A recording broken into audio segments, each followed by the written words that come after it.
Young millionaire lost 580 million to doctors, and his son never walked until a poor little girl did something that shocked everyone. Before we share this sorrowful tale of solitude and pain, tell us where you're watching from and subscribe for more heartfelt stories. The crystal chandelier shattered against the marble floor as Marcus Whitfield hurled his whiskey glass across the mansion's great room. His 7-year-old son Daniel sat motionless in his wheelchair, watching the amber liquid spread like tears across the pristine white stone. "Another failure," Marcus whispered, his voice breaking. The latest specialist had just left, Dr. Richardson from Johns Hopkins, the 15th neurologist in 3 years. The verdict remained unchanged: complete paralysis from the waist down, no hope for recovery. $580 million.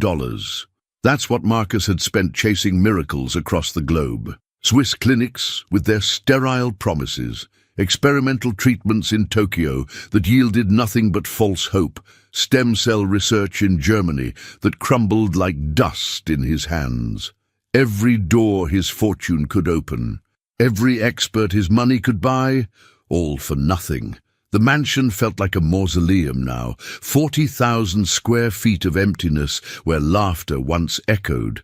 Sarah's portrait above the fireplace seemed to mock him, her radiant smile frozen in time. Her dreams of watching Daniel grow up, run, play soccer, dance at his wedding, all shattered like the crystal at his feet. Daniel's soft voice cut through the silence. "Daddy, it's okay. I don't mind the wheelchair." "Really?"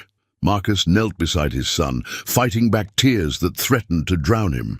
At 32, he'd built an empire in tech investments, turning a small inheritance into billions. He could buy companies, influence markets, change industries with a phone call, but he couldn't fix the one thing that mattered most. 3 years ago, Daniel had been a healthy 4-year-old running through Central Park, chasing pigeons and collecting acorns.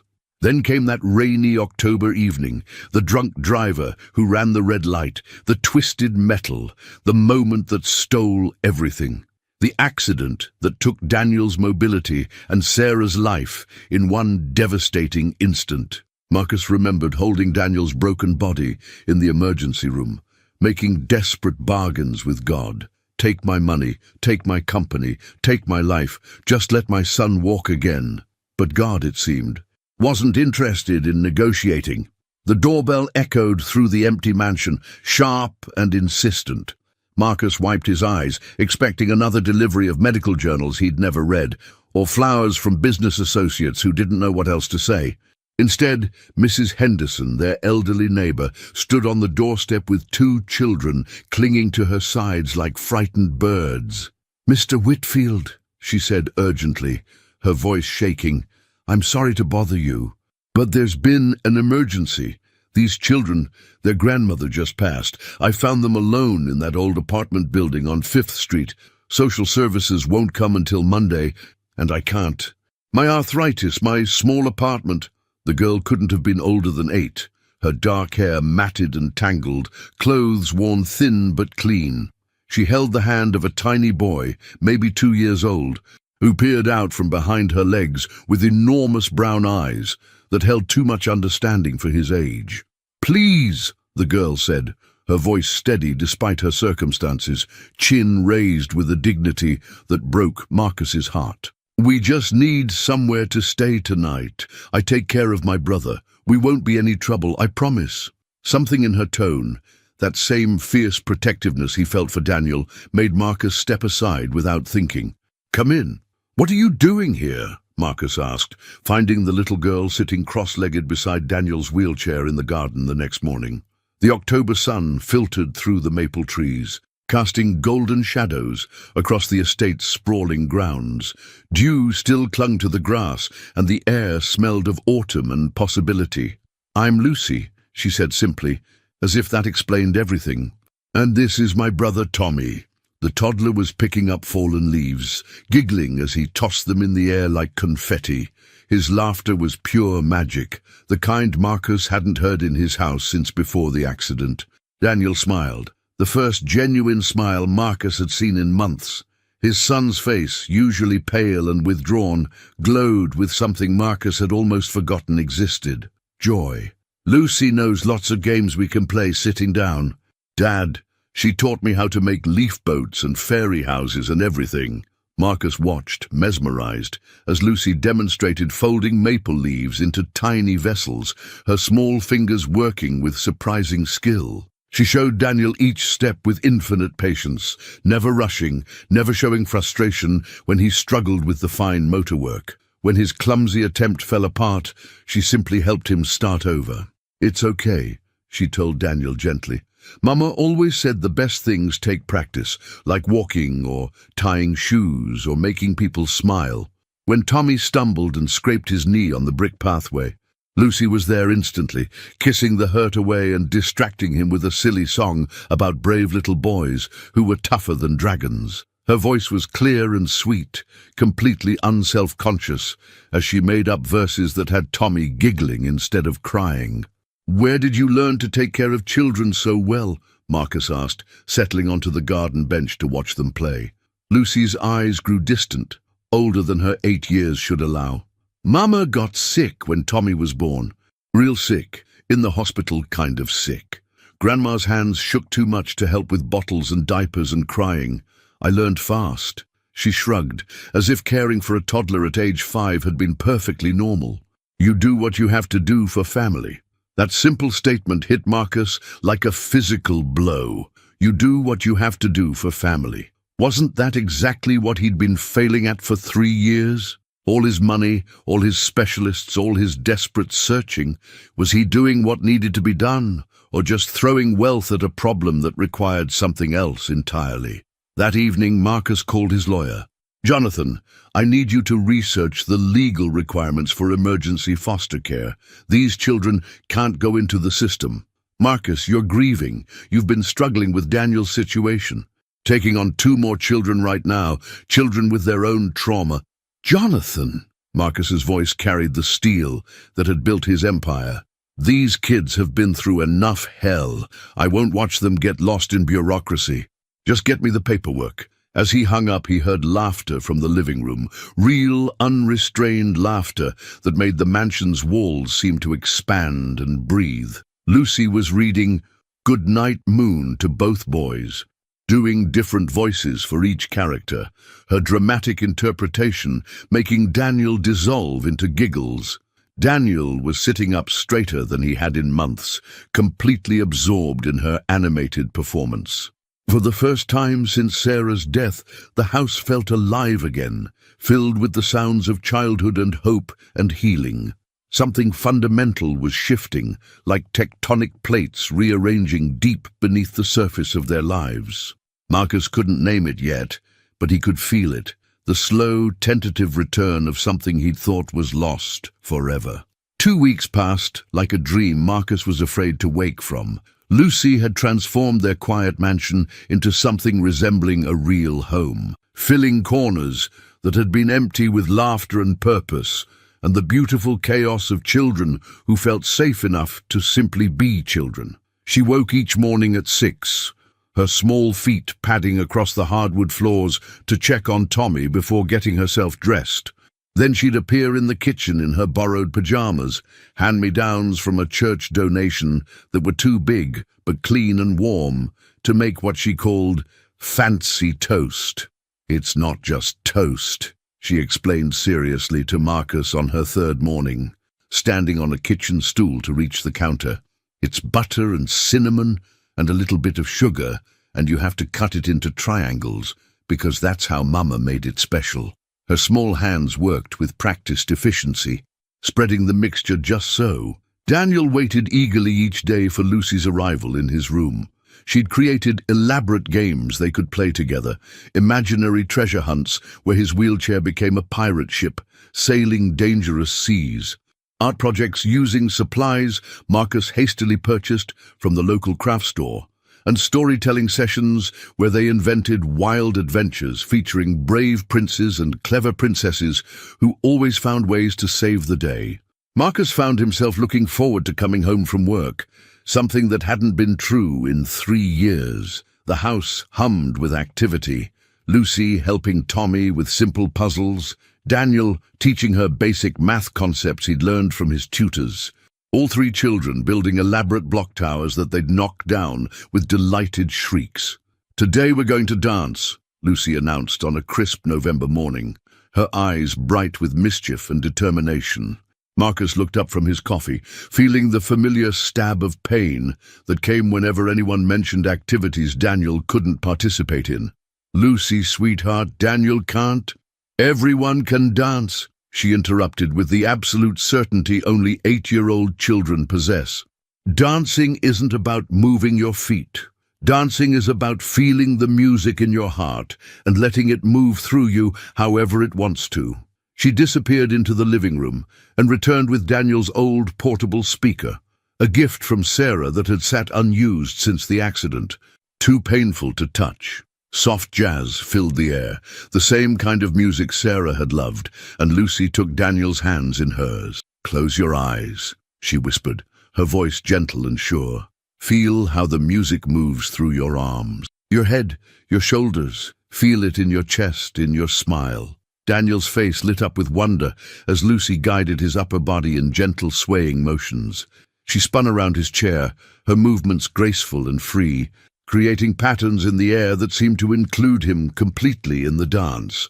Her joy was infectious, transformative, turning the living room into a stage where anything was possible. Marcus watched from the doorway, his throat tight with emotion. Sarah had loved to dance. She dreamed of teaching Daniel ballet, jazz, tap, all the things that now seemed impossible. But here was Lucy, making the impossible look like the most natural thing in the world. "Mr. Marcus," Lucy called, not breaking rhythm, "you have to dance too. Tommy and I need partners, and Daniel's already dancing with the music." Despite himself, despite 3 years of careful emotional armor, Marcus found his body moving to the rhythm.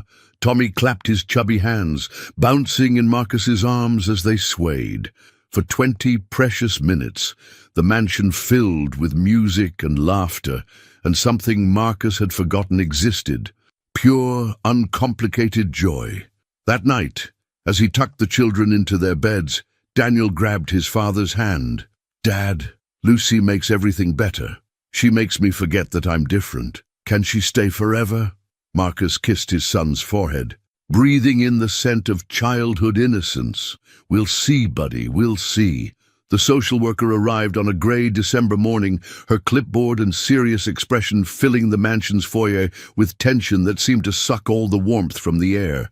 Miss Patricia Holbrook had the look of someone who'd seen too much human suffering and had built walls around her heart to survive it. Efficient, professional, and utterly unmoved by wealth or charm. "Mr. Whitfield," she said without preamble, her voice carrying the weight of bureaucratic authority, "I appreciate your kindness toward these children, but temporary emergency placement has limits. We have a lovely family in Buffalo who've expressed serious interest in adopting siblings.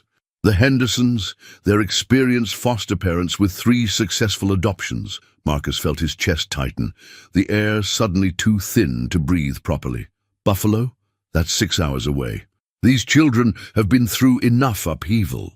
Lucy and Thomas need stability, routine, a proper family environment with parents who understand trauma recovery, not—" She gestured around the opulent mansion with its marble floors and crystal chandeliers. "Whatever this arrangement is, wealth doesn't automatically create a nurturing environment, Mr. Whitfield." Lucy appeared at the top of the grand staircase, her small figure dwarfed by the soaring ceiling, but somehow commanding attention anyway. She walked down slowly, her small hand trailing along the mahogany banister, Tommy clutching her other hand and looking between the adults with worried eyes. "We are stable here," Lucy said quietly, but her voice carried clearly through the foyer. "Tommy hasn't had any nightmares since we came. He used to wake up screaming for Mama every single night, but now he sleeps through until morning. Daniel laughs now, real laughs, not fake ones. And Mr. Marcus smiles when he makes us pancakes on Sunday mornings." Ms. Holbrook consulted her clipboard, pen poised to make notes. "Lucy, dear, you're 8 years old. You shouldn't be worried about everyone else's emotional well-being. You need to be in school consistently with proper educational support, not playing caregiver to everyone around you. I teach her, Daniel interjected from his wheelchair, rolling into the foyer with determination written across his young face. Dad bought us workbooks and educational games. Lucy's really smart. She reads chapter books, and she's already doing third-grade math. She helps me with my physical therapy exercises too. Marcus stepped forward, drawing on every ounce of boardroom confidence he'd ever possessed. Ms. Holbrook, I'd like to formally apply for adoption. I have the resources to provide them with everything they need. Excellent schools, therapy if needed, stability, love. I can give them opportunities most families can only dream of. The social worker's laugh was sharp and dismissive, cutting through the air like broken glass. Mr. Whitfield, you're a single father dealing with your own child's significant disability. Adding 2 more children to that situation, especially ones with trauma backgrounds and attachment issues, isn't wise. It's potentially harmful to all the children involved. I've successfully raised Daniel for 3 years on my own, with nannies, tutors, housekeepers, and unlimited financial resources. Money doesn't replace hands-on parenting, Mr. Whitfield. It doesn't replace experience with childhood development or trauma recovery. These children need more than what wealth can buy. Lucy stepped closer to Marcus, her small hand finding his and gripping it tightly. The gesture was protective, comforting, as if she were offering him strength rather than seeking it. He doesn't need to replace anything, she said simply. We're already a family. Families aren't about having the same blood or the same house forever. They're about choosing to take care of each other every single day. Ms. Holbrook made several notes on her clipboard, her expression unmoved. I'll be back tomorrow at noon with representatives from the Buffalo family. Please have the children ready with their belongings packed. The transition will be easier if we handle it quickly. As her official car pulled away, leaving exhaust fumes in the cold December air, Marcus knelt to Lucy's level, his hands on her small shoulders. I won't let them separate you and Tommy. I promise you that, sweetheart. But even as he said the words, even as Lucy nodded with trust shining in her dark eyes, Marcus wondered if love and money would be enough against a system designed to doubt both. That evening, Marcus paced his study like a caged animal while making frantic phone calls to every contact he'd built over 15 years in business. His team of lawyers worked through the night, but the news wasn't encouraging. Emergency placement differed vastly from formal adoption, especially for a single father with no experience raising children with trauma backgrounds. The system is designed to be cautious, Jonathan explained over the phone at 2 in the morning. They've seen too many wealthy people treat children like accessories, then abandon them when reality sets in. Your money actually works against you here. It makes them suspicious of your motives. Upstairs, Lucy sat between the 2 boys on Daniel's bed, reading Where the Wild Things Are for the 3rd time. Her voice remained steady and soothing, but Marcus noticed how tightly she held Tommy's hand, how her free arm stayed wrapped protectively around his small shoulders. The little boy had been clingy all evening, sensing the tension even if he couldn't understand its source. He kept asking for Wuchi whenever she stepped away for even a moment. His vocabulary still limited, but his need for security crystal clear. Lucy, Daniel whispered after she closed the book, his voice small in the darkness. Are you scared about tomorrow? Lucy was quiet for a long moment, staring at the book's cover where Max danced with his wild things. When Mama died in the hospital, I made her a promise. I told her I'd always take care of Tommy no matter what happened. I've never broken a promise before, especially not one to Mama. Dad won't let them take you away. He promised too. Sometimes grown-ups can't keep their promises, even when they really, really want to. Lucy's wisdom seemed far too heavy for her 8 years, earned through losses no child should have to endure. But I'll find a way back to you and Tommy if they take us. I always find a way. That's what big sisters do. Marcus cleared his throat from the doorway, his heart breaking at the quiet resignation in Lucy's voice. What if I told you I might have a plan? 3 pairs of eyes turned toward him hopefully, Daniel's blue ones so like Sarah's, Tommy's enormous brown ones still heavy with sleep, and Lucy's dark ones that had seen too much but still held sparks of hope. There's something called emergency guardianship. If I can prove to a judge that you're in immediate danger of being separated unnecessarily, that this separation would cause emotional harm, she can grant temporary custody while we work through proper adoption channels. Lucy's brow furrowed with concentration. What kind of danger? The danger of breaking up a family that's already formed and is healing together. The danger of trauma from unnecessary separation. Marcus sat on the edge of the bed, the mattress dipping under his weight. My lawyer says it's a long shot, but Judge Morrison has grandchildren of her own. She might understand that love doesn't always follow bureaucratic timelines. What do we have to do? Lucy asked, sitting up straighter, ready to fight for her family. Tomorrow morning, before Ms. Holbrook arrives with the Buffalo family, we go to court, all of us, and we tell the truth about what we've built here together, about how we've helped each other heal. Daniel reached for Marcus's hand, his grip surprisingly strong. What if it doesn't work? What if the judge says no? Marcus looked at the 3 children who had become his world, who had brought light back into corners he'd thought would stay dark forever. Then I'll keep fighting until it does work. Some things are worth everything you have, worth risking everything you've built. Family is one of those things. Outside, snow began to fall, covering the mansion grounds in pristine white. A blank canvas for whatever tomorrow might bring, beautiful and terrifying in its possibility. Judge Morrison's courtroom felt cavernous at 8 in the morning, its high ceilings and dark wood paneling designed to inspire both respect and intimidation. Marcus sat at the plaintiff's table with his attorney, Jonathan Reeves, while Lucy, Tommy and Daniel waited in the front row. Lucy wore a blue dress Marcus had bought her just yesterday, the first new clothing she'd owned in months, chosen because she said it was the color of trust. The morning light streamed through tall windows, casting long shadows across the floor where their future would be decided. Marcus could hear his heart beating in his ears, louder than it had during any business deal, any merger, any moment when millions of dollars hung in the balance.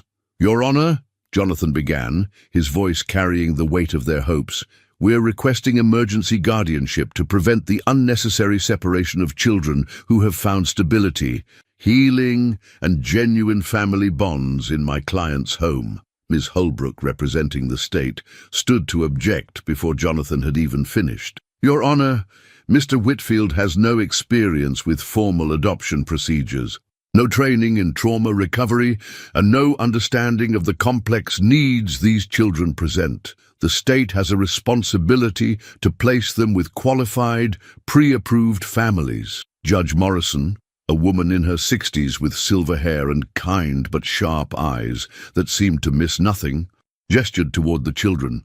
Before I make any decisions about their future, I'd like to hear from Lucy herself. Lucy approached the witness stand with surprising composure, her small shoes clicking against the marble floor. When the bailiff asked her to raise her right hand and promise to tell the truth, she looked directly at the judge with unwavering honesty. Lucy, can you tell me what your life has been like living with Mr. Whitfield? Lucy took a breath, organizing her thoughts with the careful precision of someone who'd learned early that words mattered. He makes us breakfast every morning, real breakfast with eggs and toast and orange juice, not just cereal or nothing. Tommy has his own room with a nightlight shaped like a star because he's scared of the dark since Mama went to heaven. Daniel teaches me mathematics and science, and I teach him how to braid friendship bracelets and make up songs. What about before you lived there? Can you tell me about your life with your grandmother? Lucy's voice grew quieter, but remained steady. Grandma tried her very best, but she was sick too. Her hands shook, and she couldn't lift Tommy or give him baths. I took care of Tommy mostly. Sometimes we didn't have much food, and Tommy would cry because his tummy hurt and he missed Mama. I would sing to him and tell him stories to make him feel better. And how is Tommy now? Tommy laughs every single day. He learned 15 new words just this month. He says Dada to Mr. Marcus and Dan to Daniel and calls me Big Sissy. He's not scared all the time anymore. Daniel isn't sad and quiet like he was when we first came. Mr. Marcus hugs us goodnight and reads us stories with funny voices. Lucy paused, looking back at her family in the front row. We're not broken anymore, Your Honor. We're healing each other. We're a real family. Judge Morrison leaned forward, her expression gentle but probing. Lucy, what do you think would happen if you and Tommy had to leave Mr. Whitfield's house? Tommy would be scared again and probably stop talking like he did after Mama died. Daniel would be lonely and sad because he finally has friends to play with who don't care about his wheelchair. And Mr. Marcus would go back to being sad like he was before because he misses Mrs. Sarah, but having us helps him remember how to smile and laugh and be happy. The courtroom fell silent except for the soft sound of someone crying. Ms. Holbrook wiping her eyes with a tissue, her professional composure cracking at the edges. Judge Morrison made careful notes, then looked up at the assembled group.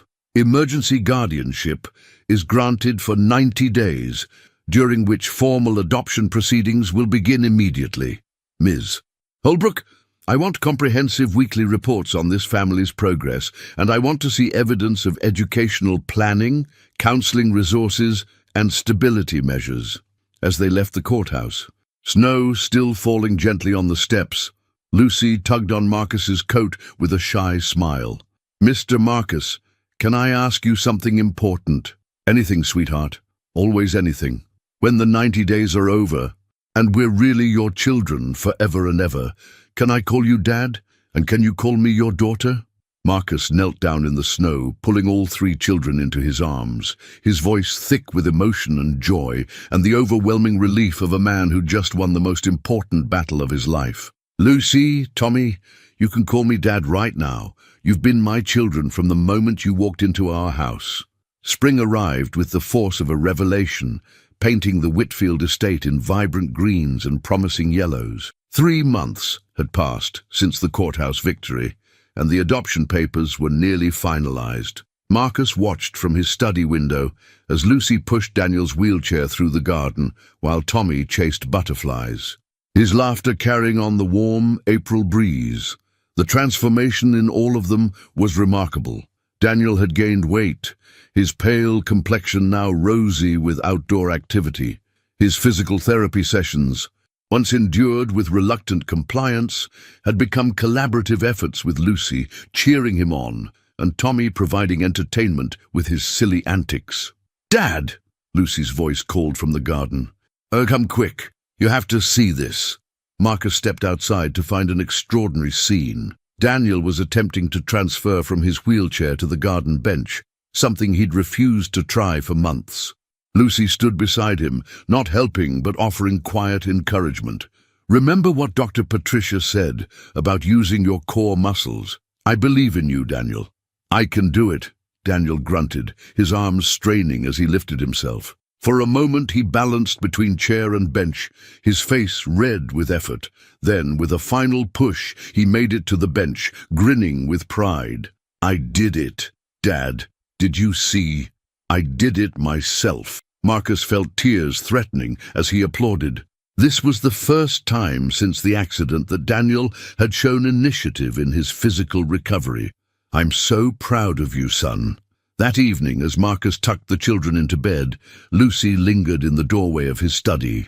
"Dad, can I ask you about something serious?" "Always, sweetheart." Lucy settled into the leather chair across from his desk, her legs swinging slightly.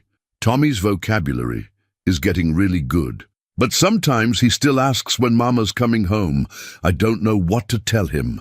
Marcus set down his papers, giving her his full attention. "What do you usually say?" "I tell him Mama is watching us from heaven and that she's happy we found you and Daniel. But sometimes I wonder if I'm being truthful enough. He's little, but he's not stupid." The maturity in her voice still amazed Marcus. "Lucy, you've done an incredible job protecting Tommy while helping him understand. But you know what? You don't have to carry that responsibility alone anymore. We're a team now." Lucy's eyes brightened. "So if he asks again, we can tell him together. We'll handle everything together from now on. That's what families do. Later that night, Marcus found himself in Sarah's old art studio, a room he'd avoided for 3 years. Dust motes danced in the moonlight, streaming through tall windows. Sarah's last painting still sat on the easel, a family portrait she'd been working on before the accident, showing Marcus, herself, and a laughing Daniel in Central Park. For the first time since her death, Marcus didn't feel the crushing weight of loss when he looked at it. Instead, he felt gratitude for the love they'd shared and hope for the love that was growing in his house now. Sarah would have adored Lucy and Tommy. She would have understood exactly how they'd saved them all. As he turned to leave, he noticed Lucy standing in the doorway, Tommy in her arms. The little boy had obviously had a nightmare and sought comfort from his big sister. "Is that Mrs. Sarah?" Lucy whispered, looking at the portrait. "Yes, she was Daniel's mom. She would have loved you both very much." Lucy studied the painting thoughtfully. "She looks kind, like someone who gives really good hugs." "She did give the best hugs," Marcus said softly. "Would you like me to tell you about her sometime?" "Yes, please. I think Tommy should know about her too. She's part of our family's story now." As they headed back to bed, Marcus realized that healing didn't mean forgetting. It meant making room in your heart for new love without diminishing what came before. The phone call came on a Tuesday morning in May, while Marcus was reviewing quarterly reports. Jonathan's voice carried an urgency that made Marcus's blood run cold. "We have a problem. Lucy and Tommy's biological father has surfaced, James Morrison. He's been in prison for the past 4 years on drug-related charges. He was released last week and is demanding his parental rights be restored." Marcus felt the world tilt beneath him. That's impossible. Lucy said her father was gone, that he'd never been part of their lives. Apparently, he signed away his rights when Lucy was 4 and Tommy was just born. But there's a legal loophole. He claims he was coerced due to his addiction issues and wants them back. He's hired a lawyer. The study door opened and Lucy appeared, her face immediately registering concern at Marcus's expression. She'd developed an uncanny ability to read the emotions of everyone in her family, a skill born from years of protecting Tommy from adult problems. Marcus ended the call quickly. "What's wrong?" "Sweetheart, you look scared. You never look scared." Lucy approached his desk, her small hands gripping the edge. "Is someone trying to take us away again?" Marcus had promised himself he'd never lie to his children. "There might be some new legal challenges, but I want you to remember something very important. No matter what happens, we will fight for our family, all of us together." That afternoon, James Morrison arrived unannounced. Marcus watched through the window as a thin man with hollow cheeks and nervous energy paced the front drive, occasionally glancing up at the mansion with a mixture of awe and resentment. Lucy saw him too. Her face went completely white, and she grabbed Tommy protectively, pulling him behind the living room curtains. "That's him," she whispered. That's James. He used to make Mama cry. He'd come home angry and loud, and Mama would hide us in the bedroom until he left again." Marcus knelt beside them. "He can't come inside unless I invite him, and I'm not going to do that. You're safe here, both of you." The doorbell rang insistently. Through the intercom, James's voice crackled with false bravado. "I know my kids are in there. I've got rights, legal rights. I'm clean now. Got a job at a garage in Queens. I can provide for them." Marcus pressed the intercom button. "Mr. Morrison, if you want to discuss this matter, you can do so through your attorney and mine.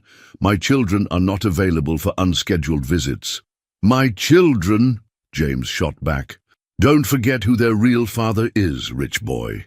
Blood is blood." After James left, Lucy remained unusually quiet through dinner. She picked at her food, answered questions with one-word responses, and kept Tommy closer than usual. That night, Marcus found her sitting on the floor of Tommy's room, watching him sleep. "I won't let him take Tommy," she said without looking up. "I don't care what any court says. Tommy doesn't even remember him, and I remember enough for both of us." Marcus sat beside her on the carpet. "Lucy, I need you to trust me. Our lawyer is the best in the city, and we have documentation of everything. How happy you both are here. Your progress in therapy, Tommy's development. The courts care about what's best for children, not just biology. But what if they don't see it that way? What if they think he deserves another chance because he's our real father? Marcus chose his words carefully. I am your real father now, in every way that matters. He may share DNA with you, but I'm the one who knows that Tommy likes his toast cut into triangles and that you have nightmares about hospitals. I'm the one who reads bedtime stories and kisses scraped knees and worries when you're sad. That's what makes someone a real parent. Lucy finally looked at him, tears streaming down her cheeks. I'm scared. Dad, what if we have to start over again? What if Tommy forgets us? Marcus pulled her into his arms, feeling her small body shake with fear and exhaustion. Then we'll remind him every single day how much we love him. But Lucy, I truly believe that's not going to happen. Sometimes the hardest battles are the ones most worth fighting. Outside, storm clouds gathered on the horizon.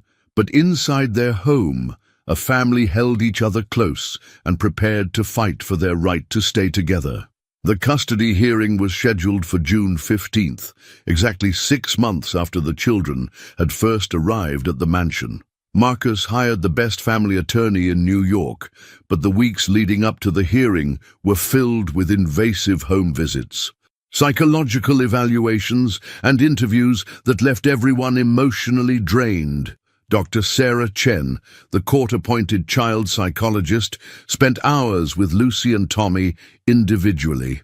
Her report would carry significant weight in the judge's decision. Lucy is remarkably articulate about her experiences and demonstrates unusual emotional maturity, Dr. Chen explained to Marcus after her final session. She's very clear about her preferences and her concerns about her biological father. Tommy, on the other hand, shows no recognition of James Morrison and significant anxiety when separated from Lucy or you. What does that mean for our case? It means the court will have to weigh biological rights against psychological well-being. Lucy's testimony will be crucial. She's old enough for her wishes to carry weight. Meanwhile, James Morrison had been making an effort to clean up his image. He'd found steady work, completed a drug rehabilitation program, and secured a modest apartment in Queens. His lawyer argued that everyone deserved a second chance and that removing children from their biological parent required extraordinary circumstances. The night before the hearing, Marcus found Daniel in his room, staring out the window instead of sleeping. "Hey, buddy, what's keeping you awake?" Daniel turned his wheelchair to face his father. "Dad, what happens to me if Lucy and Tommy have to leave?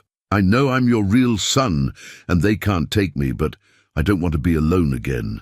Marcus sat on the edge of Daniel's bed, his heart aching at the question. "Daniel, do you remember what our family was like before Lucy and Tommy came?" "Sad. Really sad.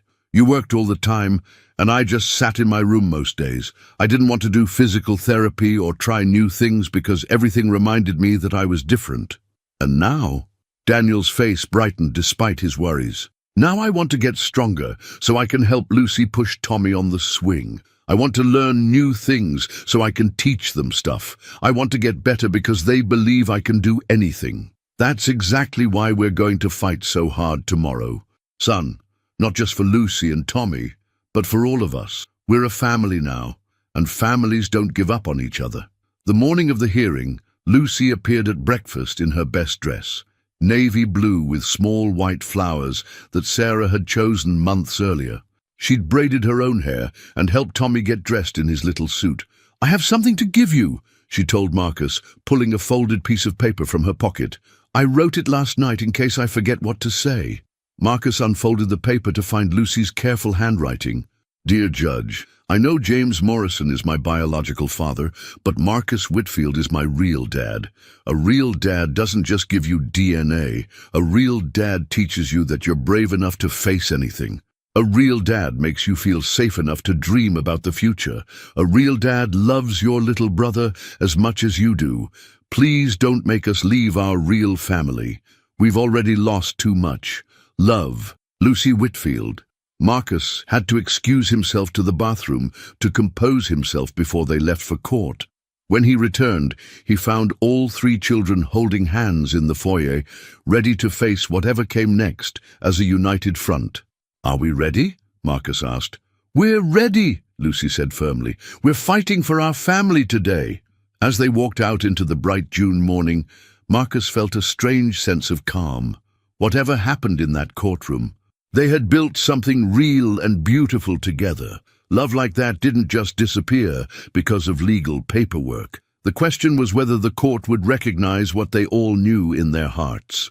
That families aren't just about blood. They're about choice, commitment, and the daily decision to love each other through whatever comes. Judge Morrison's courtroom was packed with social workers, attorneys, and court personnel. Marcus sat at the defendant's table with his legal team while James Morrison fidgeted nervously across the aisle. Lucy and Tommy waited in a special family room with a victim's advocate, while Daniel sat in the gallery with Mrs. Henderson for moral support. The proceedings began with James Morrison's testimony. He spoke earnestly about his journey to sobriety, his steady employment, and his desire to provide a stable home for his children. His lawyer painted a picture of a man who'd made mistakes, but deserved the chance to be the father he'd never been able to be before. "I know I wasn't there for Lucy and Tommy when they needed me," James said, his voice breaking slightly. "I was sick. Addiction is a disease, Your Honor, but I've been clean for 14 months now.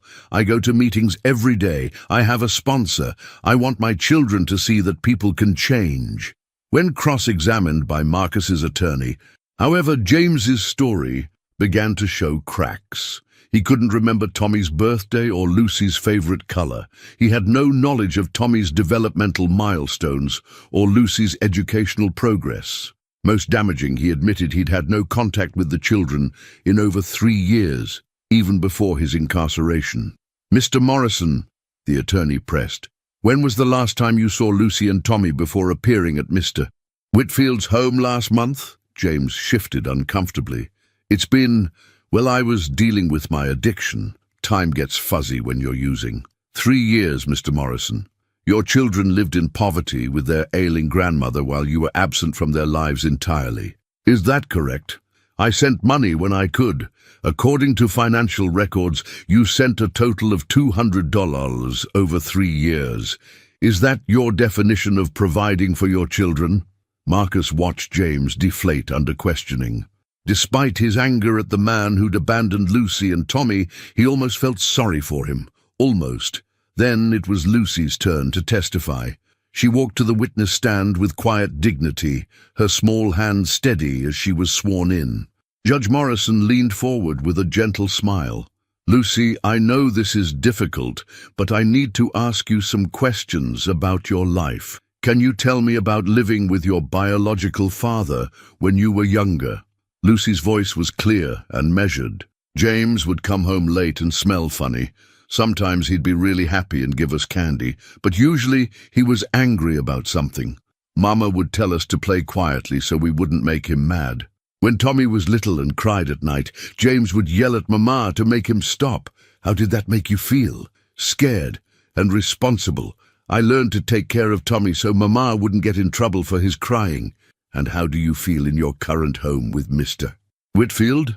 Lucy's entire demeanor changed, her face lighting up with genuine joy. "Safe, happy, like I can be a kid sometimes instead of always being the grown-up. Dad teaches me that it's okay to ask for help, that I don't have to carry everything by myself. Tommy calls him Dada now, because that's what dads do. They take care of you every single day." Judge Morrison asked the question everyone was waiting for. "Lucy, if you could choose where to live, what would you want?" "I want to stay with my real family. Marcus is my dad, Daniel is my brother, and Tommy and I belong with them. We're healing each other.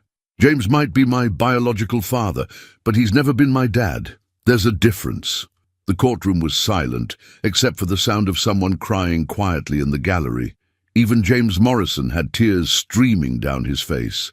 Dr. Chen's psychological evaluation was read into the record, recommending that the children remain in their current placement due to their remarkable progress and strong attachment bonds. She noted that forcing separation would likely cause significant psychological trauma to both children.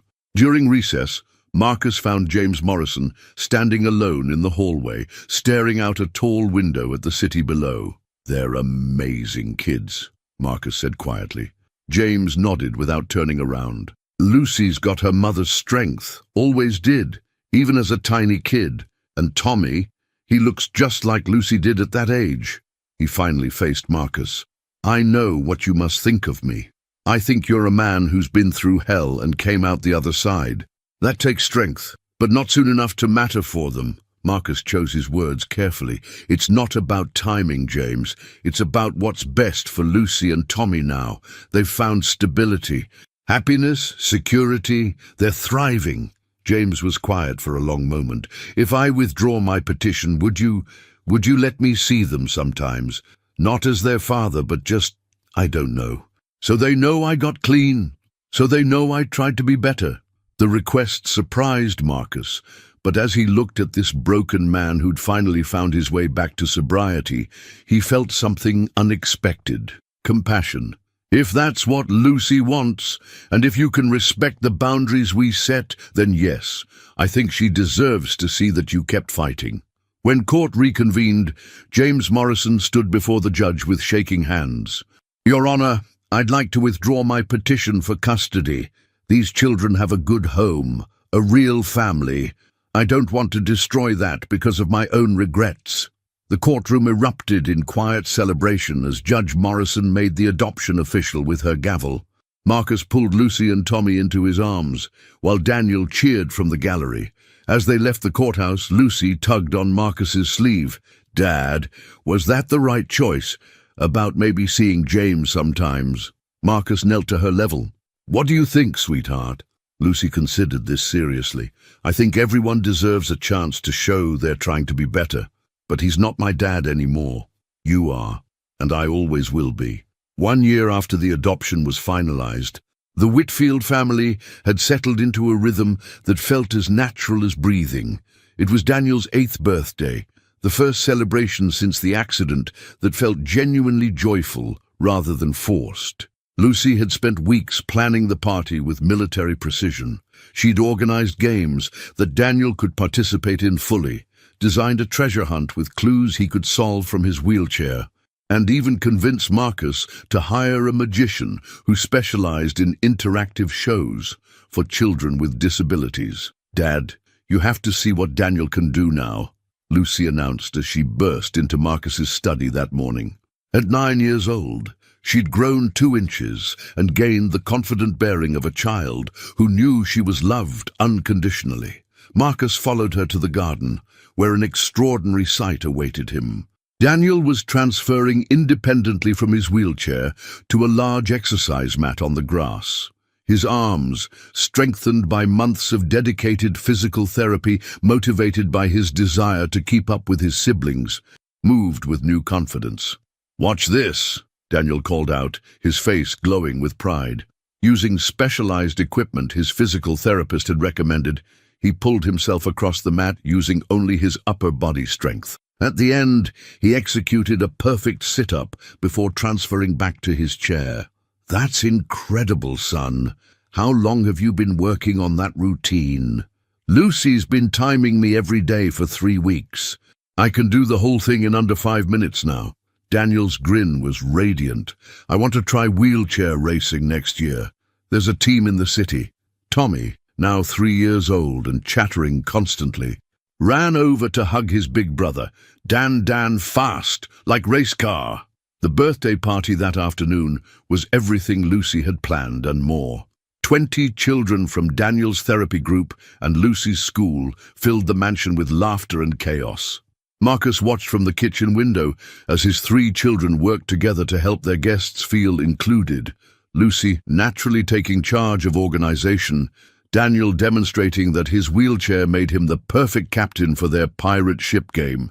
And Tommy charming everyone with his infectious giggles. James Morrison had kept his word about maintaining appropriate boundaries. He visited once a month, taking Lucy and Tommy for ice cream and park visits. He'd been sober for over a year now and had built a quiet relationship with them that didn't threaten their primary family bonds. Most importantly, he'd never pressured them to call him anything other than James. That evening, as Marcus tucked the children into bed after the excitement of the party, Lucy lingered in his study doorway, as had become her habit. "Dad, do you remember when you used to be sad all the time?" Marcus set down his book, thinking about the man he'd been just 2 years ago, angry, desperate, throwing money at problems that couldn't be bought. "I remember. Do you remember being scared and having to take care of everyone? Sometimes I dream about the old apartment. But not scary dreams, just remembering dreams, like remembering that Mama used to sing to Tommy when he cried, or how Grandma would read me stories even when her hands shook. Those are good dreams to have. Sweetheart." Lucy climbed into the chair across from his desk, her legs tucked under her. "I think we all needed saving, but we had to save each other. That's how families work, isn't it? Everyone takes turns being strong when someone else needs to be weak for a while." The wisdom in her words struck Marcus like a physical blow. This child who'd endured more loss than most adults had figured out something it had taken him 34 years to understand. "You're absolutely right. When I was drowning in grief and anger, you and Tommy threw me a lifeline without even knowing it. When you needed safety and stability, I was finally ready to provide it. When Daniel needed hope and friendship, you both showed him that being different didn't mean being less than. And when Tommy needed a family to help him grow up happy, we all chose to love him like he'd always been ours," Lucy added. Marcus walked over to her chair and pulled his daughter into his arms. This remarkable little girl who taught him that the best gifts in life often came disguised as disasters, that the greatest treasures couldn't be bought with money, and that love multiplied rather than divided when it was shared freely. "I love you, Lucy Whitfield. I love you too, Dad, forever and always, no matter what." Outside, the first stars were appearing in the darkening sky, witness to a family that had found its way home to each other against all odds. 5 years had passed since that first desperate morning when Lucy and Tommy arrived at the mansion, and the transformation was nothing short of miraculous.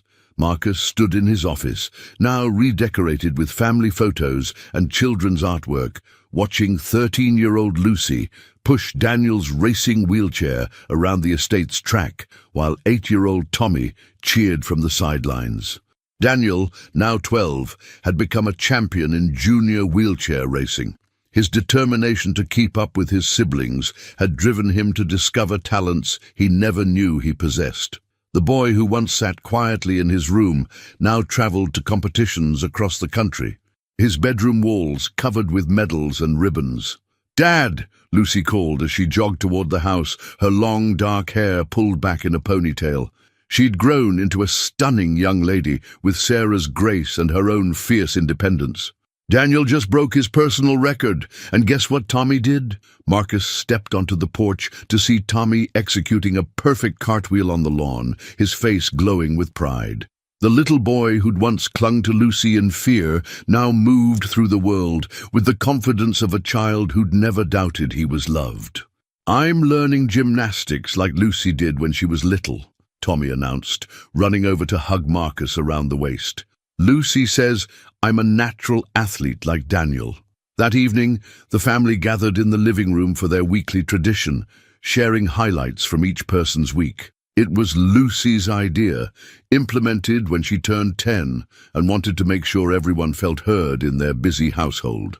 "I'll start," Daniel said from his position on the couch, his racing wheelchair parked nearby.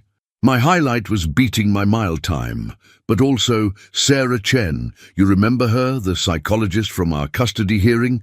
She's writing a research paper about family resilience, and she wants to interview our family about how we've all grown together." "That's wonderful," Marcus said. "Lucy, what about you?" Lucy grinned. "2 highlights this week. First, I got accepted to the advanced placement program for high school. And second, I had lunch with James yesterday. The monthly visits with their biological father had evolved into a comfortable relationship. James had remarried a kind woman named Patricia, and they'd had a baby girl. Lucy and Tommy had become protective big siblings to little Emma, enjoying their expanded family while never wavering in their primary loyalties. "How are James and Patricia?" Marcus asked. "Good." Emma said her first word, "Lucy." James cried happy tears, Lucy reported with a smile. "He told me he's proud of who we've become and grateful we have you as our dad. He said knowing we're loved the way we deserve to be loved all along helps him sleep better at night." Tommy bounced on the couch. "My turn. My highlight was helping Dad make pancakes this morning. And also, Mrs. Henderson taught me how to plant flowers in her garden. She says I have green thumbs, even though my thumbs aren't actually green." Everyone laughed at Tommy's literal interpretation. Mrs. Henderson, now 82, had become an honorary grandmother to all 3 children, her own loneliness cured by their frequent visits and inclusion in family activities. "And what about you, Dad?" Lucy asked. Marcus looked around at his 3 children, Daniel, whose courage inspired everyone who met him, Lucy, whose wisdom and strength continued to amaze him daily, and Tommy, whose joy was so pure it could light up the darkest room. "My highlight was this morning when I realized something incredible. 5 years ago, I thought happiness was something I'd lost forever. I thought the best I could hope for was to survive each day. I never imagined I could feel this grateful, this complete, this excited about the future." "What changed?" Daniel asked, though they all knew the answer. "You 3 taught me that love isn't something that gets used up when you share it. It grows. Every time I see Lucy helping Tommy with his homework, or Daniel cheering for both of you at your competitions, or Tommy making us all laugh until our stomachs hurt, I understand more about what family really means." Lucy curled up next to Marcus on the couch. "Do you think Mama Sarah would be happy about how everything turned out?" Marcus thought about Sarah's painting in her studio, which now included additional portraits he'd commissioned, the whole family together, including Lucy and Tommy. "I think she'd be incredibly proud of the man Daniel has become, and completely in love with you and Tommy. She'd probably say this is exactly what she would have wished for us." "And Mama Eleanor?" Tommy asked about his birth mother. "Do you think she's happy we found each other?" "I think both our mamas are celebrating in heaven," Lucy said softly. "They sent us to each other because they knew we'd take good care of their babies." As the evening wound down and Marcus tucked his children into bed, he reflected on the journey that had brought them all together. He'd spent $580 million looking for a miracle to heal his son, never realizing that the miracle wasn't medical, it was love. Lucy had been right that first morning in the garden. Everyone could dance. They'd been dancing together for 5 years now, not with their feet, but with their hearts. A beautiful, complicated, joyful dance of a family that had chosen each other and decided to grow together. Standing in the doorway of Tommy's room, watching his youngest son sleep peacefully, Marcus whispered a prayer of gratitude. Some people search their whole lives for purpose and meaning. He'd found both in 3 children who'd needed saving as much as he had. The mansion that had once felt like a mausoleum now hummed with life, love, and the beautiful chaos of a family that understood the most important truth of all. Home isn't a place you're born into. It's a place you create with the people you choose to love unconditionally, forever and always, no matter what challenges life brings. Outside, stars twinkled over the garden where it all began, where a little girl had taught a broken father and his son that everyone, absolutely everyone, could learn to dance again. Millionaire watches 38 experts fail to solve a 974B issue until an 8-year-old janitor's daughter does the impossible and leaves everyone stunned. Before we share this touching account of despair and solitude, tell us where you're watching from and subscribe for more powerful stories. The silence in the Whitmore Industries boardroom was deafening. 38 pairs of eyes stared at the massive whiteboard covering the entire wall, its surface a chaotic maze of equations, formulas, and crossed-out calculations that had consumed 3 grueling months. Dr. Harrison Whitmore III, at 62, had built his empire on solving the impossible, but today felt different. His $974 billion Electronics and Physics Research Corporation had hit a wall that seemed impenetrable. "Gentlemen, ladies," Harrison's voice cut through the tension like a blade. His silver hair caught the morning light streaming through the floor-to-ceiling windows of the 47th floor. "We're burning through $2 million daily while this remains unsolved." The equations sprawled before them represented more than mathematics. It was the key to revolutionizing quantum computing, potentially worth trillions. Every brilliant mind in the room, from MIT professors to Nobel laureates, had failed. Dr.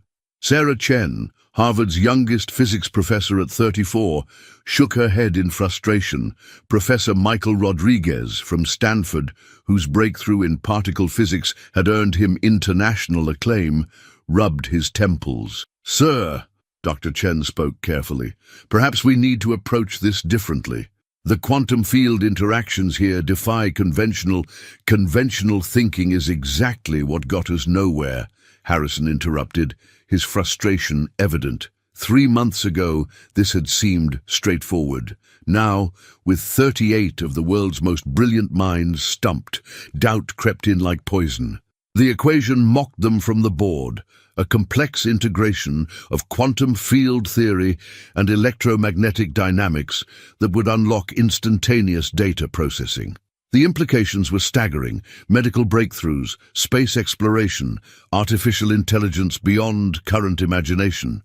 Outside the boardroom, life continued its normal rhythm. Maria Santos, 43, pushed her cleaning cart down the marble hallway, her weathered hands gripping the handle tightly. 20 years of cleaning these floors had taught her to move invisibly through this world of privilege. Behind her, small footsteps echoed. Her 8-year-old daughter Emma had no choice but to accompany her mother to work during winter break. Emma's stomach growled audibly in the empty hallway. They'd shared a single piece of toast for breakfast, and lunch was still hours away. But the little girl's eyes sparkled with curiosity as she peered through the boardroom's glass walls. The adults inside looked angry, frustrated, defeated, but that enormous board covered in numbers made her heart race with excitement. "Mama, why do those people look so sad?" Emma whispered in Spanish. "They have problems we cannot understand, mija," Maria replied, not looking up from her work. "Stay quiet." But Emma couldn't look away. Her mind, sharp beyond her years from necessity, began processing the symbols and numbers. While others saw impossible complexity, she saw patterns, beautiful, logical patterns that seemed to dance before her eyes. Inside the boardroom, Harrison was losing patience. "I've invested everything in this project. Our competitors are breathing down our necks. If we can't solve this, Mr. Whitmore," Professor Rodriguez interrupted, "with respect, some problems simply require more time. Perhaps another approach." "Time is what we don't have." Harrison slammed his hand on the mahogany table. "Johnson Industries is 6 months behind us, but they're gaining ground. One breakthrough from them, and we lose everything." The room fell silent again. Careers hung in the balance. Reputations built over decades faced destruction. The greatest minds of their generation sat defeated by mathematics itself. What none of them noticed was the small face pressed against the glass, dark eyes moving rapidly across the whiteboard, absorbing every symbol, every failed attempt, every frustrated erasure. Emma's mind worked differently than theirs. Not burdened by years of academic constraints, not limited by conventional approaches. The morning stretched on, marked only by the sound of erasers against the whiteboard and the quiet desperation of brilliant people facing their limitations. In 12 hours, Harrison would face his board of directors. In 3 days, the quarterly report would determine the company's future. Outside in the hallway, Emma's stomach growled again, but her eyes remained fixed on the mathematical symphony before her.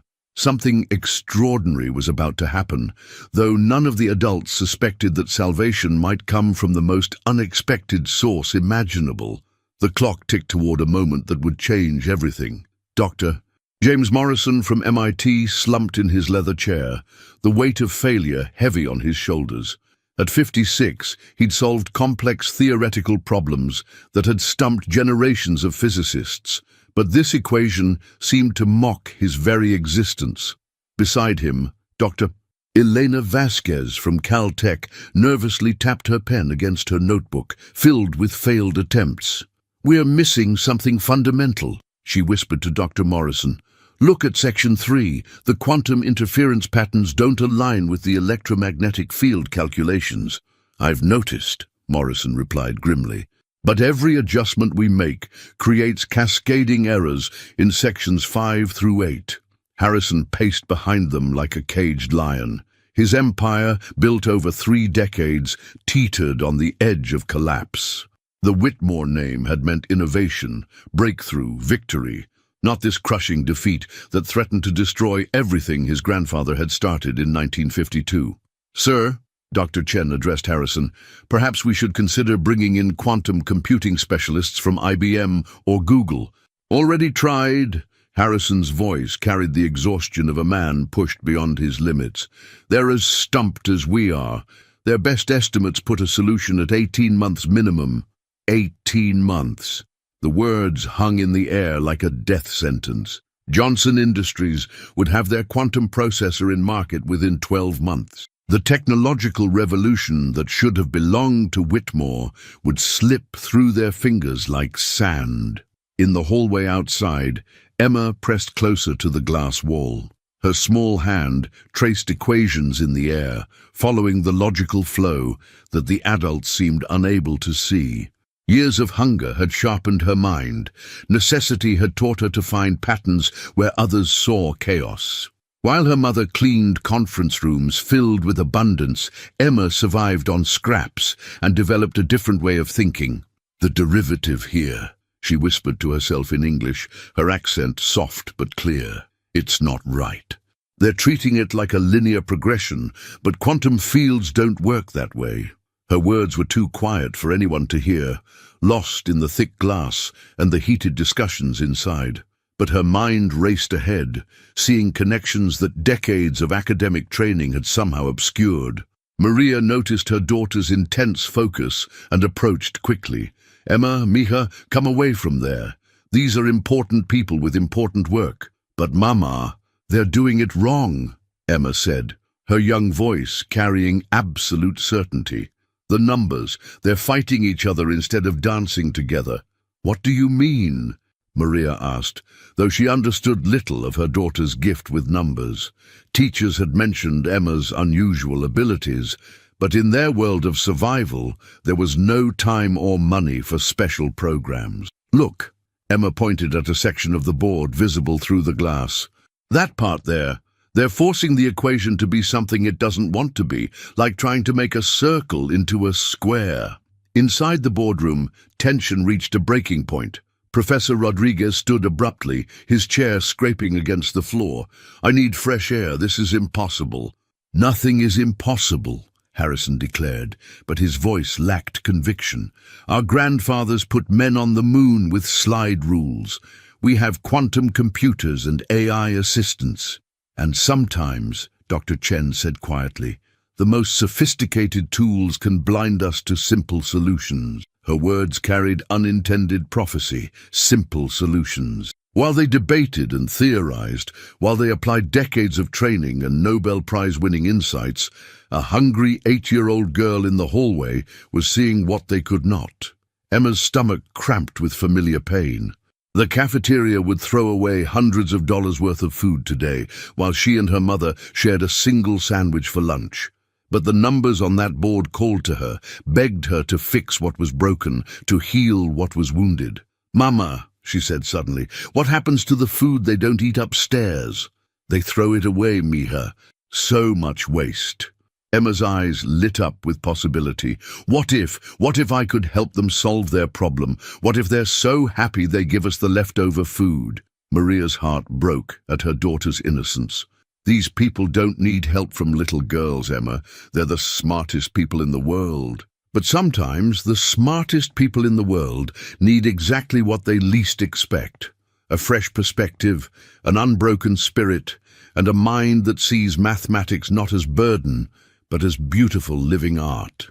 The morning sun climbed higher, casting longer shadows across the boardroom where 38 brilliant minds struggled with an equation that an 8-year-old girl had already begun to solve in her heart. By 11 a.m., the boardroom atmosphere had become toxic with desperation. Dr. Michael Torres from Princeton had worked through his third pot of coffee, his hands shaking slightly as he approached the whiteboard one more time. The equation seemed to shift and change before his eyes, mocking every attempt to tame its complexity. "We're approaching this backwards," declared Dr.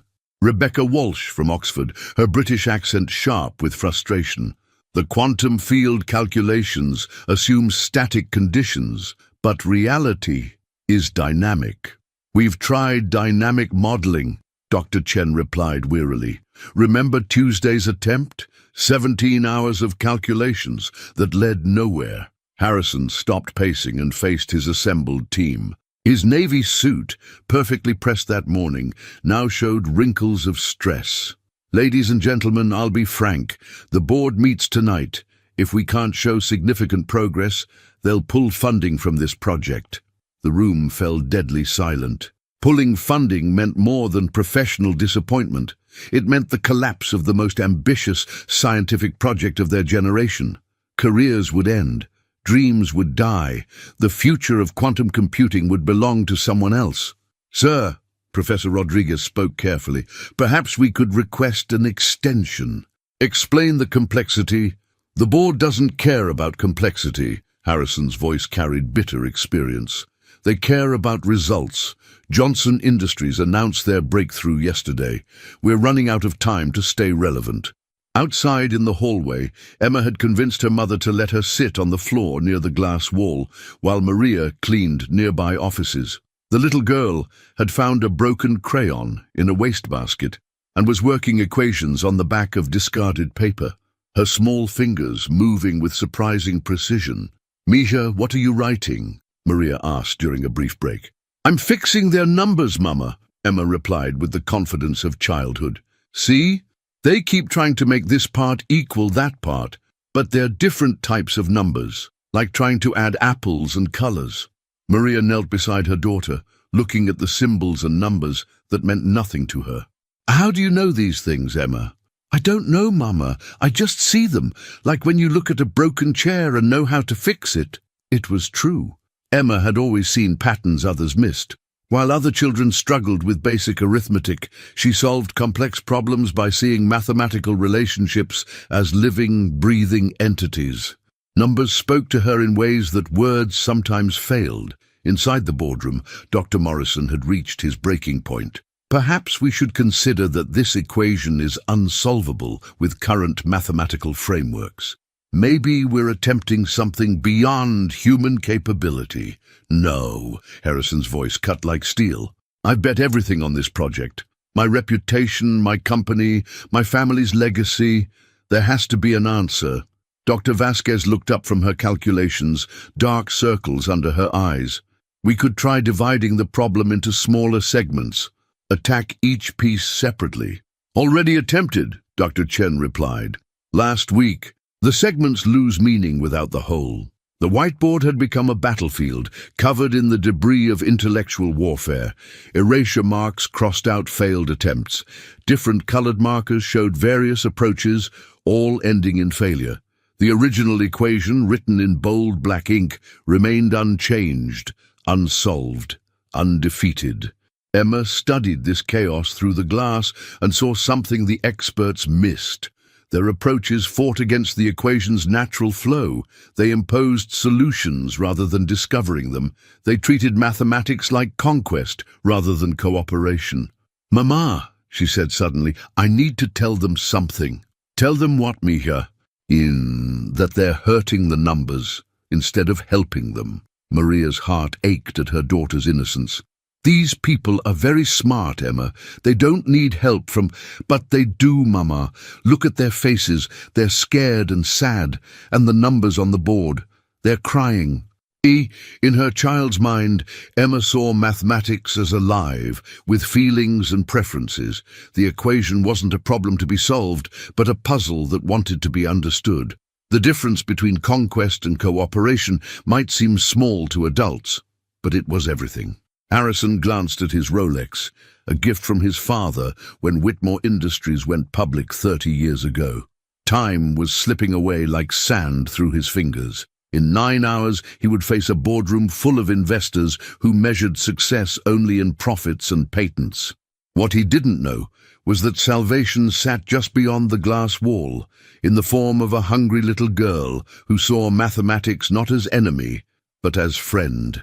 The lunch hour brought no relief to the boardroom.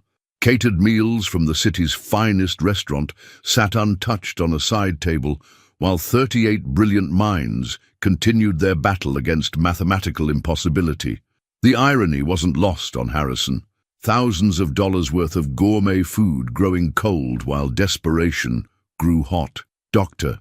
Amanda Foster from Yale pushed away her untouched salmon and approached the whiteboard again. Her usually perfect composure had cracked under pressure, revealing the human vulnerability beneath her professional facade. "I keep coming back to Section 7, she announced. "The quantum entanglement variables. Something feels wrong." "Everything feels wrong," muttered Dr. Kevin Park from Berkeley. At 41, he'd published groundbreaking papers on quantum mechanics, but this equation made him feel like a first-year graduate student again. Harrison's phone buzzed constantly with calls from board members, investors, and media outlets who'd gotten wind of the company's struggles. He ignored them all, his focus laser-sharp on the mathematical monster that threatened to destroy everything. "What if," Dr. Walsh suggested, "we're thinking too literally? Quantum mechanics operates on probability and possibility. Maybe our error is assuming definitive solutions." "Probability mathematics were my third attempt," Dr. Chen replied, exhaustion evident in her voice. "The calculations become even more complex." Outside the boardroom, Emma had grown bolder. While her mother cleaned nearby offices, the 8-year-old had moved closer to the glass wall, studying the equation with the intensity of a master chess player analyzing a crucial game. Her stomach had stopped growling. Hunger pangs became background noise when her mind encountered interesting problems. She noticed something the adults seemed to miss. They kept treating each section of the equation as separate entities, but Emma saw the mathematical poetry that connected everything. Like verses in a song, each part meant little alone, but created beautiful harmony together. "Mama," she called softly, "can I ask you something?" Maria looked up from organizing cleaning supplies. "See, Mija, what is it? When you clean a really big mess, do you clean each tiny piece separately? Or do you see the whole room and clean in a pattern?" "I see the whole room, of course.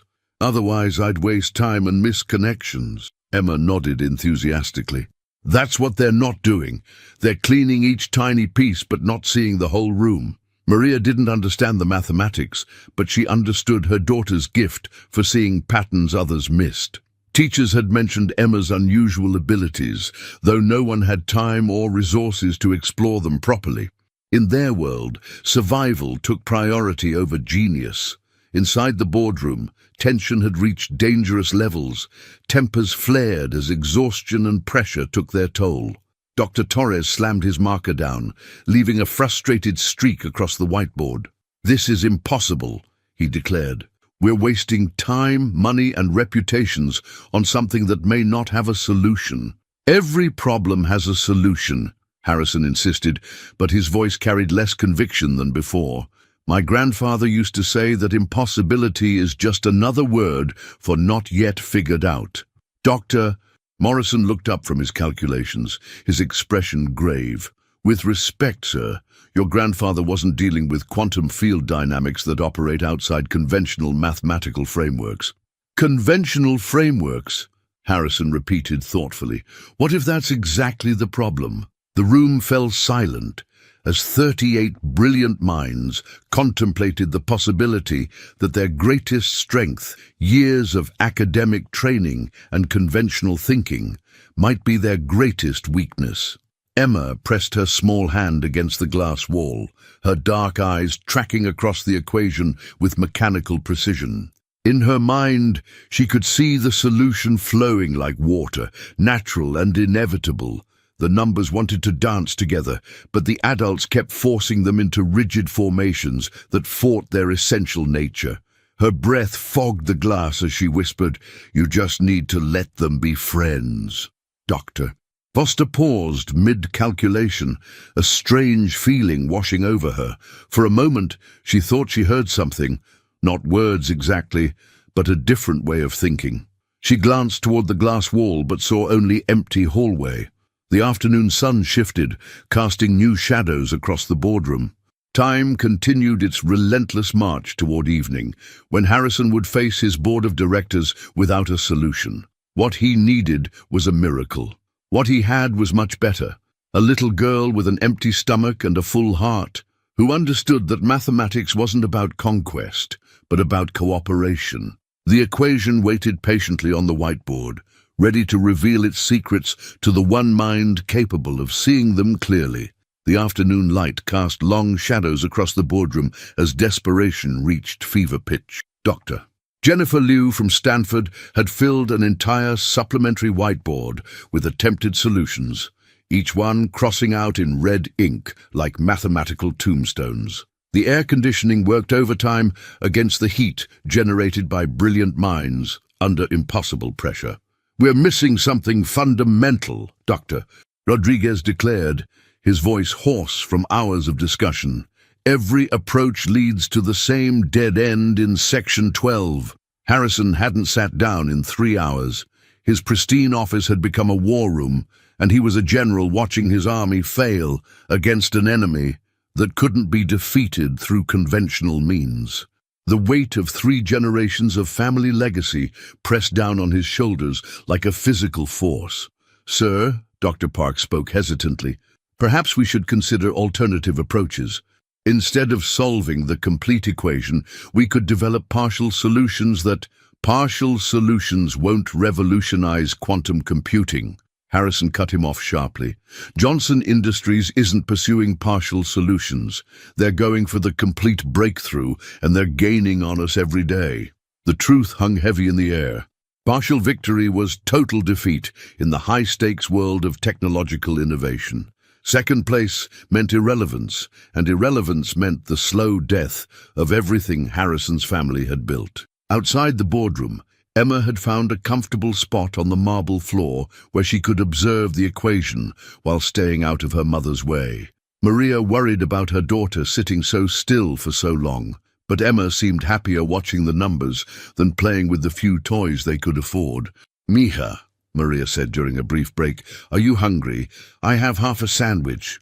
"Not now, Mama," Emma replied, her eyes never leaving the whiteboard. "They're so close, but they keep pushing when they should be pulling." "What do you mean?" Emma looked up at her mother with eyes that seemed much older than her 8 years. "It's like when you try to open a door by pushing, but it only opens when you pull. They keep pushing the numbers, but the numbers want to be pulled into place." Maria didn't understand the mathematics, but she understood her daughter's metaphors. Emma had always seen the world differently, explaining complex concepts through simple analogies that somehow captured deeper truths. Inside the boardroom, Dr. Walsh had reached her breaking point. "I need air," she announced, gathering her notes. "This is the most challenging problem I've encountered in 23 years of research. None of us can afford to give up." Harrison's voice carried a desperate edge. "I've mortgaged everything on this project. If we fail, Whitmore Industries becomes a footnote in someone else's success story." Dr. Chen looked up from her calculations, sympathy in her tired eyes. "Sir, we understand the pressure, but perhaps..." An alarm suddenly blared through the building, cutting off her words. Emergency lights flashed as the fire safety system activated, triggered by smoke from an overheated printer in a nearby office. The piercing sound shattered everyone's concentration. False alarm, Harrison announced after checking his phone. Maintenance is resetting the system. But the interruption had broken something in the room's atmosphere. 38 brilliant minds, stretched to their breaking points, suddenly felt the full weight of their failure. The equation mocked them from the whiteboard, unchanged despite their best efforts. Emma pressed her hands over her ears as the alarm continued, but her eyes remained fixed on the mathematical poetry before her. In the chaos of sound and flashing lights, something shifted in her understanding. The numbers seemed to rearrange themselves, showing her pathways that the adults couldn't see. When silence finally returned, Emma stood up from her spot on the floor. Her small legs were stiff from sitting so long, but her mind buzzed with excitement. She could see the solution now, clear as daylight, beautiful in its elegant simplicity. "Mama," she whispered urgently, "I need to tell them something important." "Tell them what, Misha?" "How to make the numbers happy." Maria's heart ached at her daughter's innocence. These were the smartest people in the world, working on problems that determined the future of technology itself. What could a hungry 8-year-old possibly tell them? But Emma's certainty was absolute. She'd seen the solution the way she saw sunrise through their apartment window. Inevitable, natural, and beautiful. The adults were fighting mathematics instead of dancing with it, and she knew exactly how to show them the difference. The equation waited patiently on the whiteboard, ready to surrender its secrets to the one mind that approached it with wonder instead of weapons. The late afternoon sun cast golden light through the boardroom windows, illuminating what looked like an intellectual battlefield. Coffee cups formed rings on expensive mahogany, crumpled papers overflowed from wastebaskets, and the air hung thick with the desperation of brilliant minds facing defeat. The equation sprawled across multiple whiteboards like some mathematical hydra, growing more complex with each failed attempt to tame it. Dr. Morrison had given up pretending to maintain professional composure. His usually immaculate appearance showed signs of the day's warfare: loosened tie, wrinkled shirt, hair disheveled from repeated, frustrated gestures. "I hate to say this," he announced to the room, "but I'm beginning to think we're attempting the impossible." "Udo, impossible is not a word in the Whitmore vocabulary," Harrison replied, but his voice carried the hollow ring of a man trying to convince himself as much as others. The empire his grandfather built, the legacy his father expanded, the future he'd promised his own children, all of it teetered on the edge of mathematical impossibility. "Doctor." Vasquez approached the main whiteboard one final time, her movements showing the weariness of a marathon runner nearing collapse. "The fundamental issue remains quantum field interference in sections 8 through 12. Every solution we attempt creates cascading errors. Like dominoes falling," Dr. Foster added grimly. "Fix one problem, create 3 more." Outside the boardroom, Emma had grown restless with excitement. She could see the solution so clearly that sitting still felt impossible. Her small body practically vibrated with the need to share what she'd discovered. The adults inside looked frustrated and sad, but their sadness was unnecessary. The answer was right there, waiting for someone to approach it correctly. "Mama," she said, tugging at Maria's cleaning uniform, "they need help. I can help them." Maria paused in her work, setting down her spray bottle. "Mija, these are very important people doing very important work. They don't need—" "But they do." Emma's voice carried surprising authority for an 8-year-old. "They're treating the numbers like enemies instead of friends. The equation wants to work, but they keep forcing it wrong." Through the glass wall, the room's occupants looked like generals losing a crucial battle. 23 Nobel Prize winners, 15 MacArthur Genius Grant recipients, and the most decorated physics minds of their generation, all defeated by mathematical relationships an 8-year-old could see clearly. Harrison checked his watch and felt his heart sink. In 4 hours, he would face the board of directors with nothing to show for 3 months of intensive work and millions of dollars in expenses. The media had already begun speculating about Whitmore Industries' potential failure, and competitor stocks rose while his company's value plummeted. "Perhaps, Doctor," Walsh suggested quietly, We should consider that this particular equation represents a level of complexity that current human understanding cannot.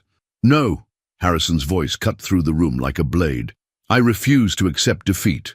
My grandfather didn't accept defeat when everyone said human flight was impossible. My father didn't accept defeat when they said personal computers would never sell. But the weight of legacy felt crushing now instead of inspiring. 3 generations of innovation and breakthrough threatened to end with his failure to solve a single mathematical problem. Emma pressed her small hand against the glass wall, her breath fogging the surface as she studied the equation one more time. In her mind, she could see exactly where the adults went wrong. They approached mathematics like construction workers, forcing pieces into place, when they should approach it like gardeners, helping natural growth occur. The pretty numbers are crying, she whispered to herself. They want to dance, but the smart people won't let them. Her childish metaphor contained profound truth. The equation wasn't a problem to be conquered, but a symphony waiting for the right conductor.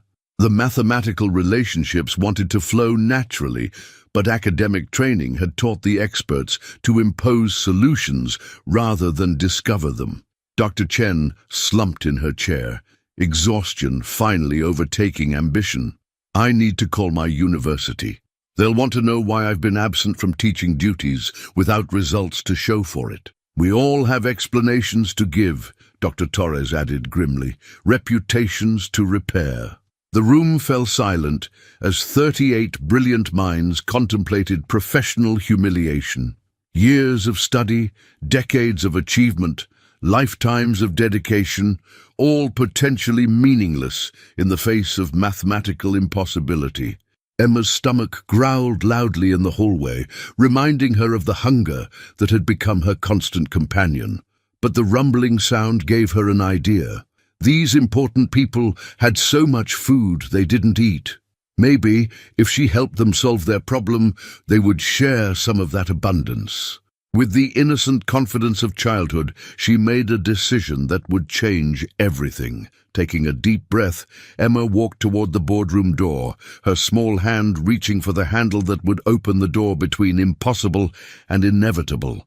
The equation waited on the whiteboard, ready to reveal its secrets to the one mind that saw mathematics not as enemy, but as friend.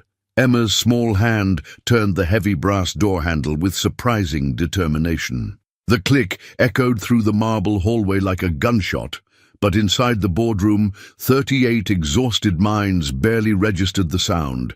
They were too deep in their mathematical despair to notice that their salvation had just walked through the door. "Excuse me?"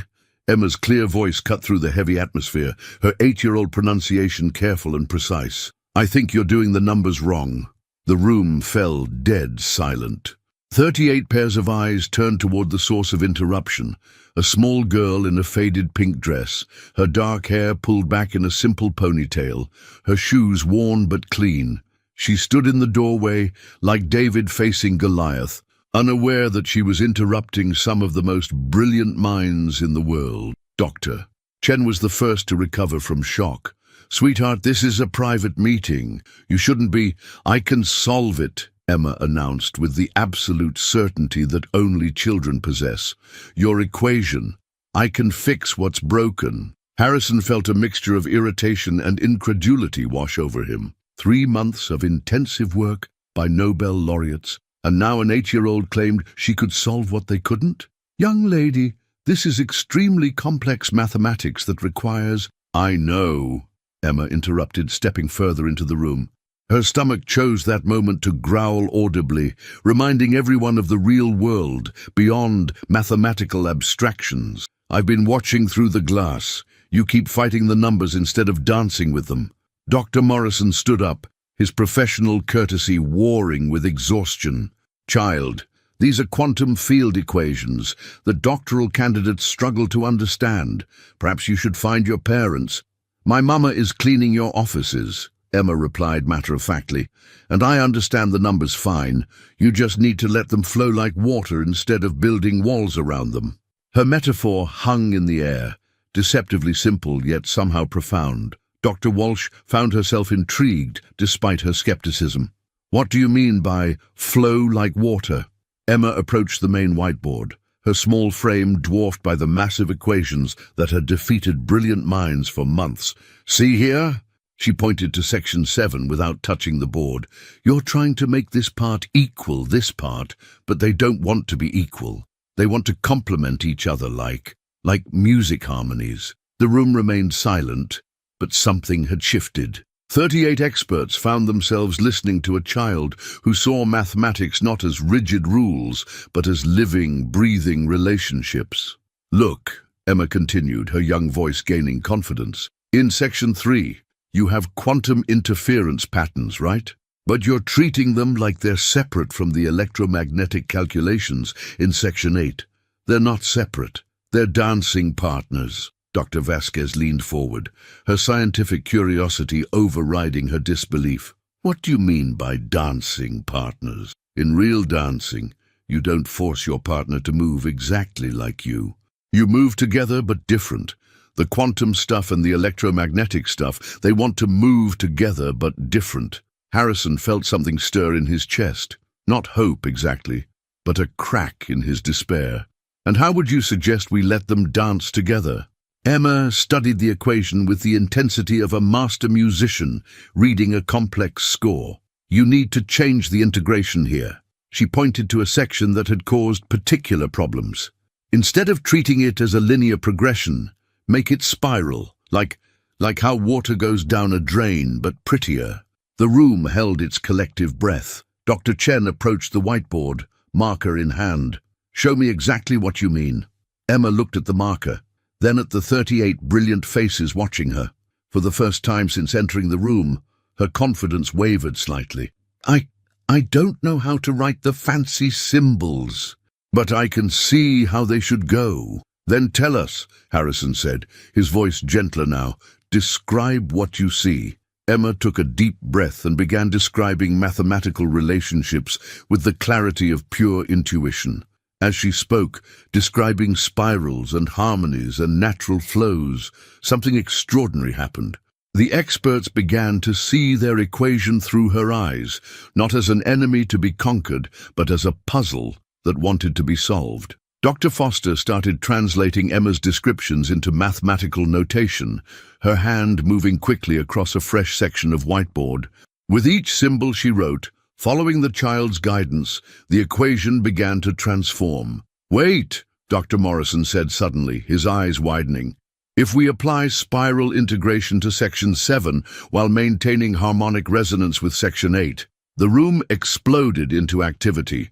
38 brilliant minds suddenly saw pathways they had missed, connections they had overlooked, possibilities they had dismissed, all because an 8-year-old girl saw mathematics as music instead of warfare. Emma stepped back, watching the adults frantically calculate, her small face glowing with satisfaction. She had kept her promise to help them, and now maybe, just maybe, they would share some of that wonderful food going to waste. The transformation in the boardroom was electric. Dr. Chen's marker flew across the whiteboard as she translated Emma's intuitive descriptions into precise mathematical notation, her movements urgent with newfound purpose. The spiral integration eliminates the cascade errors we've been fighting for months. Brilliant! Dr. Park exclaimed, his exhaustion forgotten as he worked alongside her. The harmonic resonance approach allows the quantum and electromagnetic components to complement rather than interfere with each other.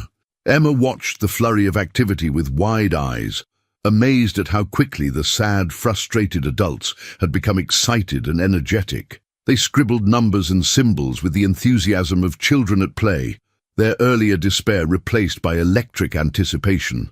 Harrison stood transfixed, watching his team of experts build upon the foundation that an 8-year-old girl had provided. The equation that had mocked them for 3 months was finally yielding its secrets, not through brute intellectual force, but through a child's intuitive understanding of mathematical harmony. "Young lady," he said, approaching Emma carefully, "what's your name?" "Emma Santos," she replied, her confidence returning as she saw the positive results of her intervention. My mama is Maria Santos. She cleans your building. Emma Santos, Harrison repeated thoughtfully. Tell me, how did you know what we were doing wrong? Emma tilted her head, considering the question with the seriousness of youth. The numbers looked sad and angry, like when my mama tries to force our old radio to work by hitting it, but it only works when she's gentle and patient. Dr. Walsh paused in her calculations, struck by the profound simplicity of the analogy. You saw the equation as emotional. Not emotional exactly, Emma said, searching for the right words, but alive. Math is alive, like music or dancing. You can't force it to do what you want. You have to ask it nicely and let it show you what it wants to be. Odim. The room fell silent for a moment as 38 brilliant minds contemplated this radically different approach to their field. They had spent decades treating mathematics as a tool to be wielded, but Emma saw it as a partner to be understood. Dr. Morrison looked up from his calculations, his face showing wonder.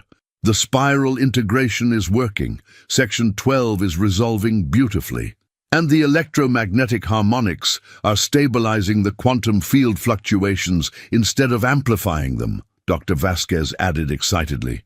Harrison felt his phone buzzing with calls from board members, but for the first time in months, he ignored them completely. Something miraculous was happening in his boardroom, and he wouldn't miss it for anything. Emma's stomach growled again, loudly enough that several people noticed. She pressed her small hand against her middle, embarrassed but trying to hide it. The excitement of helping solve the equation had made her forget her hunger temporarily, but now it returned with force. "When did you last eat?" Harrison asked, his voice gentle with concern. "This morning," Emma replied honestly. "Mama and I shared some bread before work." The words hung in the air, a stark reminder of the different worlds that existed within the same building. While they debated equations worth trillions, this brilliant child survived on shared crumbs. "Dr. Chen," Harrison said quietly, "would you please ask catering to prepare a proper meal for our young consultant?" "Consultant?" Emma's eyes lit up with delight. "Does that mean I'm helping for real?" "You're doing more than helping," Harrison replied, his voice carrying new respect. "You're saving our entire project." Dr. Foster looked up from the whiteboard where she'd been working frantically. "Sir, we're making incredible progress. If Emma's approach continues to hold, we could have a complete solution within hours." "Hours instead of months," Dr. Torres added, shaking his head in amazement. "All because we learned to stop fighting mathematics and start dancing with it." Emma beamed at the praise, her small chest swelling with pride. She had never felt so useful, so important, so valued. These incredibly smart adults were listening to her ideas and treating her like an equal. "There's more," she said suddenly, looking at a section of the equation that still seemed slightly off to her trained eye.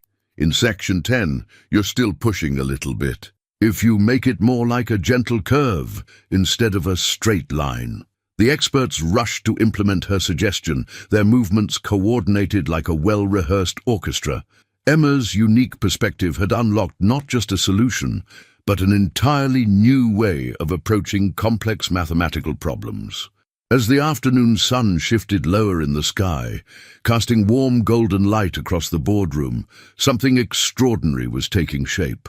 The impossible was becoming inevitable, all because an 8-year-old girl had seen mathematics not as conquest, but as collaboration.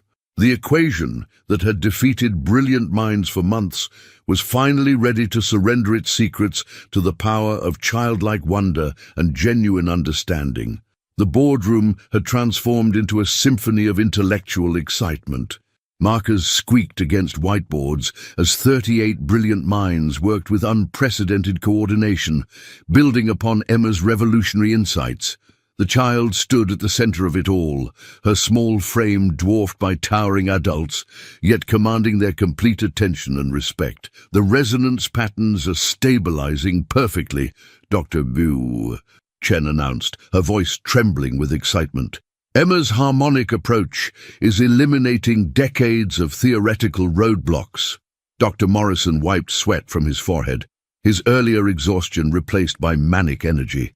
I've never seen quantum field calculations resolve so elegantly. It's like the mathematics is cooperating instead of resisting. Emma watched the frenzied activity with growing amazement. These incredibly smart people were using her ideas to solve problems that could change the world. She felt important and valued in a way she'd never experienced before, not as a burden or obstacle, but as a contributor to something magnificent. Harrison couldn't tear his eyes away from the evolving solution.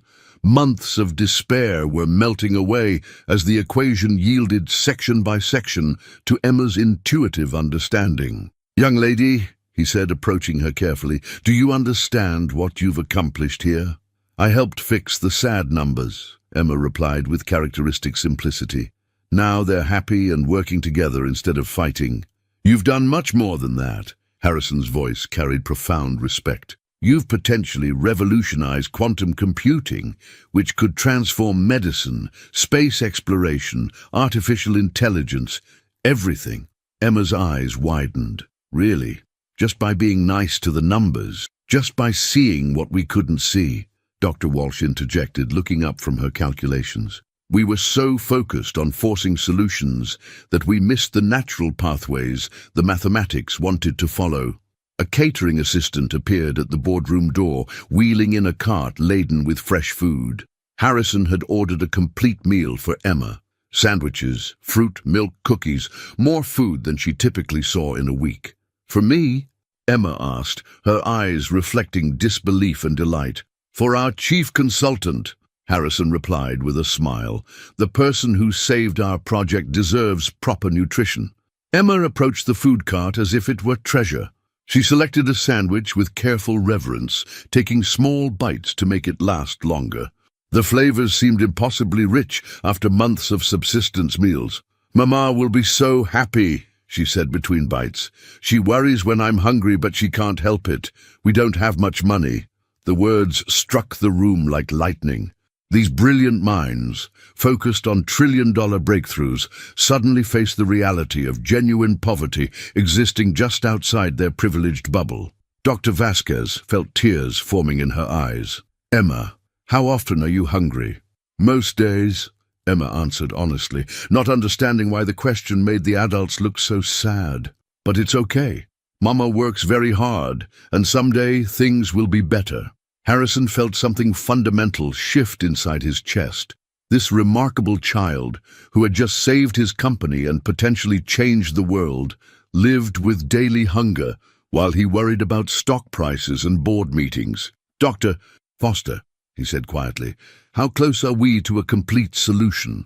"With Emma's framework, I estimate 2 hours maximum," she replied. "The mathematical foundations she's provided are solid. We're essentially filling in details now. 2 hours. After 3 months of failure, they were 2 hours away from the breakthrough that would revolutionize technology and secure Whitmore Industries' future for generations. Emma finished her sandwich and carefully wrapped the remaining half in a napkin. "For Mama," she explained when she noticed the adults watching. "She'll be so excited to taste something this good." The gesture of generosity, a hungry child saving food for her mother, touched every heart in the room. These people who measured success in billions were witnessing wealth that couldn't be calculated. The riches of love, sacrifice, and unselfish care. "Emma," Harrison said, his voice carrying new gravity, "I want to discuss something important with you and your mother. What you've done today. It changes everything, not just for our company, but for you and your family." Emma looked up at him with curious eyes, a cookie halfway to her mouth. "What do you mean?" "I mean," Harrison said, his decision crystallizing as he spoke, "that brilliant minds deserve brilliant opportunities, and hunger should never be part of genius." Dr. Chen paused in her calculations, understanding immediately what Harrison was considering. The room fell silent as everyone contemplated the magnitude of what was happening, not just mathematical breakthrough, but human transformation. Emma had saved their project, but somehow in the process they were discovering that she might be saving something much more important, their understanding of what truly mattered in life. The equation continued its march toward completion, but now it seemed less important than the small girl who had made it possible. Maria Santos pushed her cleaning cart down the marble hallway, her heart heavy with worry. Emma had been unusually quiet during their brief lunch break, and now her daughter was nowhere to be found. The expensive hallways of Whitmore Industries suddenly felt more like a maze designed to separate people like her from people like them. "Emma," she called softly, not wanting to disturb the important people who worked in these glass offices. "Mija, ¿dónde estás?" Her search led her toward the executive floor, where she normally wasn't allowed to clean during business hours. The boardroom door stood slightly ajar, and voices drifted through the opening, excited voices, happy voices, and underneath it all, her daughter's unmistakable laugh. Maria's blood ran cold. Emma was inside the boardroom with the most important people in the company. This could mean termination, eviction, disaster for their already precarious existence. She rushed toward the door, preparing to apologize profusely and extract her daughter before more damage could be done. But when she peered through the opening, the scene inside stopped her heart completely. Emma sat at the massive mahogany table, surrounded by men and women in expensive suits, eating what looked like a feast while pointing at enormous whiteboards covered in numbers. The adults weren't angry or annoyed. They were listening to her 8-year-old daughter with the intensity of students learning from a master teacher. "And if you curve this section like a smile instead of a frown," Emma was saying, gesturing at the whiteboard with a half-eaten cookie in her hand, "the numbers will be much happier working together." Dr. Chen carefully translated Emma's description into mathematical notation, her face glowing with excitement. "Brilliant! The curved integration eliminates the final resonance conflicts." "We're almost there," Dr. Morrison announced, his voice trembling with anticipation. "Section 15 is the last piece of the puzzle." Maria stood frozen in the doorway, unable to process what she was witnessing. Her daughter, her hungry, brilliant, impossible daughter, was somehow teaching mathematics to people who probably had more degrees than Maria had years of education. Harrison noticed Maria's presence and approached the door with a warm smile. "Mrs. Santos, please come in. Your daughter is extraordinary." "I'm so sorry," Maria began in heavily accented English, her hands shaking. "Emma should not be bothering you. I take her away right now." "Mama!" Emma jumped up from her chair and ran to her mother, her face radiating joy. "I helped them fix their sad numbers, and look, they gave me so much food." She held up the wrapped half-sandwich. "This is for you." Maria accepted the sandwich with trembling hands, her eyes filling with tears. In their world, sharing food was the ultimate expression of love, and Emma had thought of her even in this moment of triumph. "Mrs. Santos," Harrison said gently, "your daughter has accomplished something remarkable today. She's solved a mathematical problem that stumped 38 of the world's most brilliant minds for 3 months." "I don't understand," Maria whispered, clutching Emma's small hand. Dr. Walsh approached them, her face kind but serious. "Your daughter has a gift that we've never encountered before. She sees mathematical relationships in ways that could revolutionize science itself. She's always been good with numbers," Maria said carefully, not wanting to seem boastful. "Teachers say she's smart, but we cannot afford special programs." "That's about to change," Harrison declared, his voice carrying the authority of a man accustomed to making life-altering decisions. "Mrs. Santos, I want to offer you and Emma something that will transform your lives." The room fell silent as everyone understood the magnitude of the moment. Emma had given them the key to billions of dollars in breakthrough technology, but more than that, she had given them perspective on what truly mattered. "What do you mean?" Maria asked, her protective instincts warring with desperate hope. "I mean," Harrison said, looking directly at Emma, "that genius should never go hungry. That brilliant minds deserve brilliant opportunities.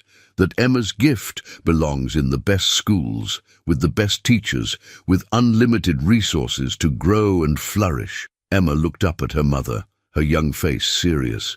"Does this mean we won't be hungry anymore, Mama?" Maria's tears flowed freely now. 20 years of cleaning floors, of choosing between electricity and groceries, of watching her brilliant daughter dim her light to fit their circumstances, all of it crystallizing into this impossible moment of transformation. "I think, Mija," she whispered through her tears, "that everything is about to change. Doctor." Foster looked up from the whiteboard, where she'd been making final calculations. "Sir, we have it. The complete solution. Emma's approach works flawlessly." The room erupted in cheers, but Emma only had eyes for her mother, watching hope bloom in Maria's weathered face like sunrise after the longest night. Their lives were about to transform in ways they couldn't yet imagine, but in this moment, mother and daughter simply held each other, sharing a sandwich that tasted like the future itself. The boardroom buzzed with electric energy as the final calculations locked into place. "Doctor." Chen stepped back from the whiteboard, her marker trembling in her hand as she stared at the completed equation that had tormented them for 3 grueling months. "It's perfect," she whispered. "Every section, every variable, every relationship, it all works." 38 brilliant minds stood in awed silence, contemplating the mathematical poetry that Emma's insights had revealed. The equation stretched across 4 whiteboards now, elegant and complete, its complex relationships flowing like a symphony written in numbers and symbols. "Run the verification protocols," Harrison commanded, his voice tight with barely controlled excitement. "I want triple confirmation before we proceed." Dr. Morrison's fingers flew across his laptop keyboard, feeding the solution into the quantum simulation software. The room held its collective breath as processing indicators spun on the screen. Then one by one, green check marks appeared beside each calculation. "All variables confirmed," he announced, his voice cracking with emotion. "The solution is mathematically sound across all quantum field parameters." Dr. Vasquez pulled up the practical applications interface, her hands shaking with anticipation. Energy efficiency calculations show 847% improvement over current methods. Processing speed increases by factors we've never dreamed possible. Emma watched the adults celebrate with growing confusion. They seemed happy about something she'd helped create, but their joy felt different from hers, bigger somehow, more complicated. She tugged at Harrison's expensive suit jacket. "Mr. Harrison," she said, "why is everyone so excited about fixing the numbers? I thought you wanted me to help so you wouldn't be sad anymore." Harrison knelt down to Emma's level, his eyes bright with unshed tears. "Emma, what you've helped us create today will change the world. This equation, your equation, will help doctors cure diseases faster, help scientists explore space, help computers think in ways we never imagined possible." "Really?" Emma's eyes widened with wonder. "Just from making the numbers happy?" "Just from making the numbers happy," Harrison confirmed, marveling at the profound simplicity of her perspective. Maria stood nearby, still clutching the sandwich Emma had saved for her, trying to process the surreal scene unfolding around them. These powerful people treated her daughter like a treasured colleague, speaking to Emma with respect Maria had rarely experienced herself. Dr. Park approached them with a tablet displaying news headlines that were already beginning to appear online. "Sir, word is spreading. Whitmore Industries achieves quantum computing breakthrough is trending globally.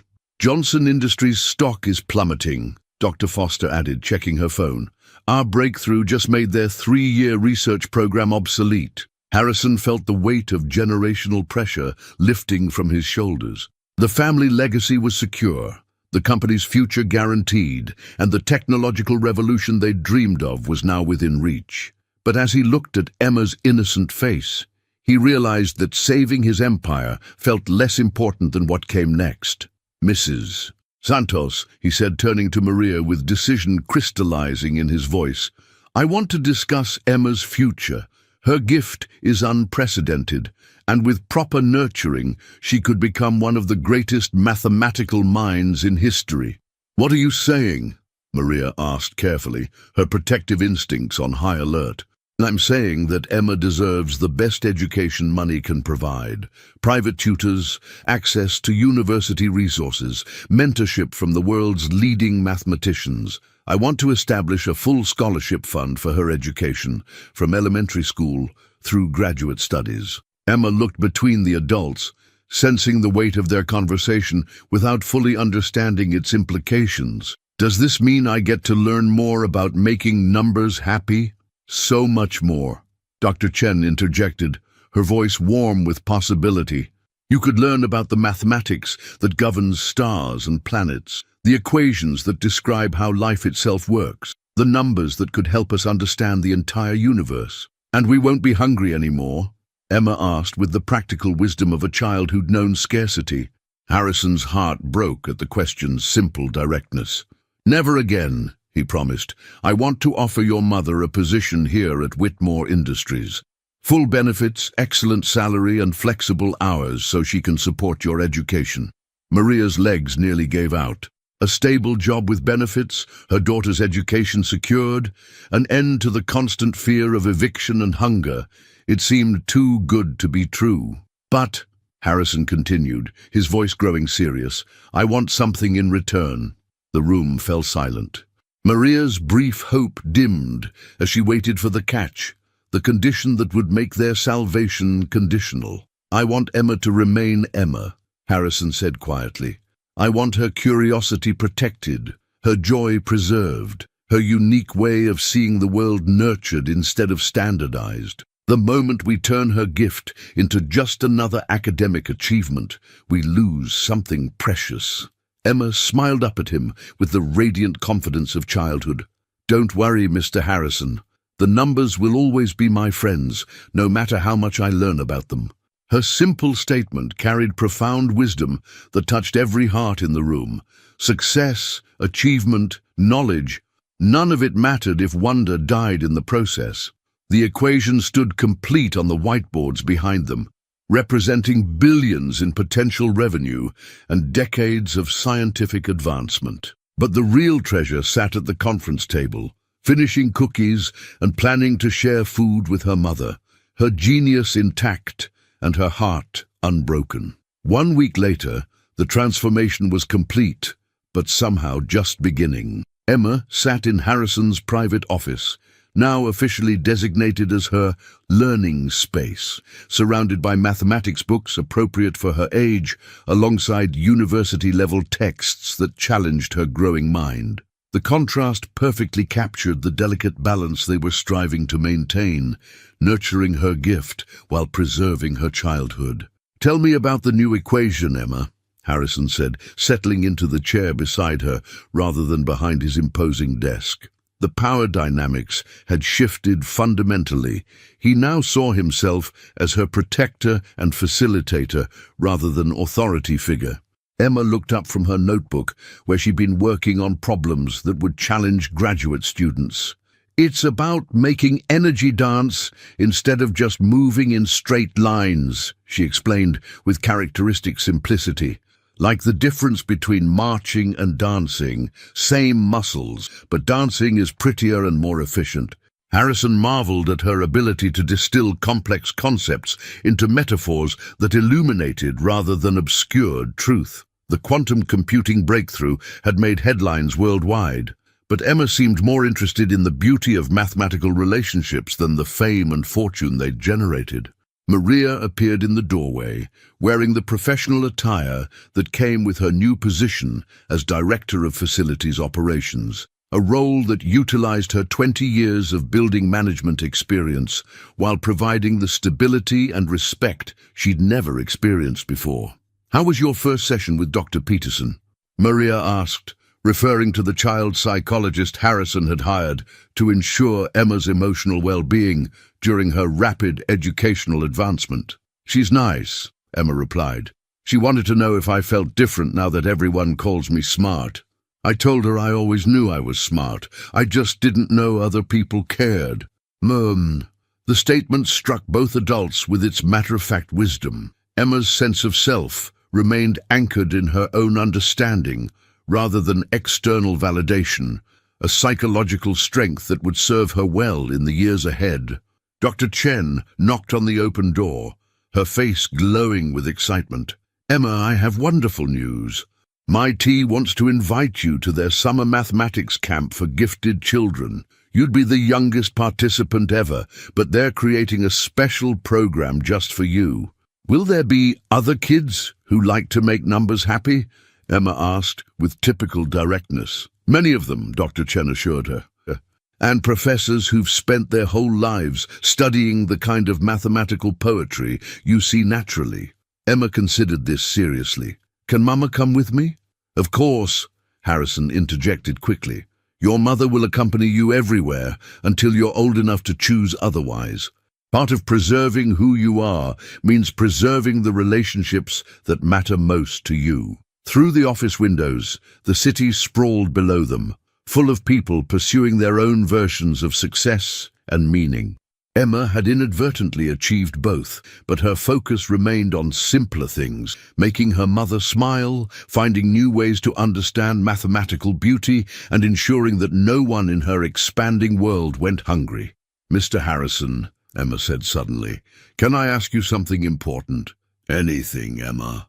"There are other kids like me out there, aren't there? Kids who see things differently but don't have people to help them." Harrison felt his heart expand with pride and purpose. Even at 8 years old, even while processing her own transformation, Emma was thinking about others who might need help.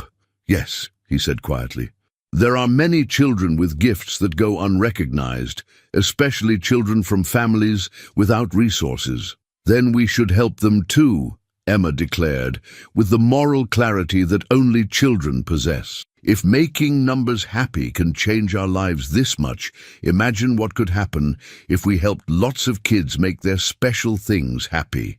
Maria's eyes filled with tears of pride.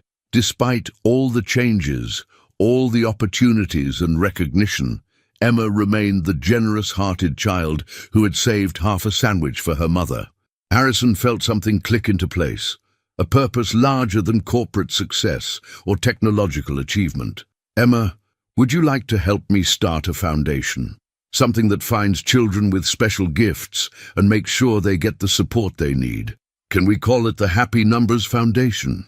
Emma asked, her face lighting up with possibility. "We can call it whatever you want," Harrison replied, already envisioning the impact such an organization could have. Emma's story was miraculous, but it didn't have to be unique. Dr. Chen smiled at the exchange, remembering her own childhood when mathematical concepts had seemed like magic, but no one had believed in her potential. "I'd like to help with that foundation," she offered. "Every brilliant mind deserves a chance to shine." Emma looked around the office at the adults who had become her extended family, at her mother, whose face now showed hope instead of constant worry, at the walls covered with equations that represented not conquest, but collaboration. "You know what I think?" she said, closing her notebook and standing up with the confidence of someone who had learned she could change the world. "What do you think, Mia?" Maria asked, using the familiar endearment that grounded them both in love. "I think the best part about making numbers happy isn't the numbers at all," Emma said with wisdom beyond her years. "It's that when you help something be what it wants to be, everything gets better. Numbers, people, families, whole companies, everything." She walked to the window and looked out at the city below, her small hand pressed against the glass. Somewhere out there were other children like her, other families struggling, other gifts waiting to be discovered and nurtured. The equation that had changed their lives was just the beginning. Emma Santos, 8 years old and no longer hungry, was ready to help change the world. One happy number, one hopeful child, one rescued dream at a time. In the end, the greatest breakthrough hadn't been mathematical at all.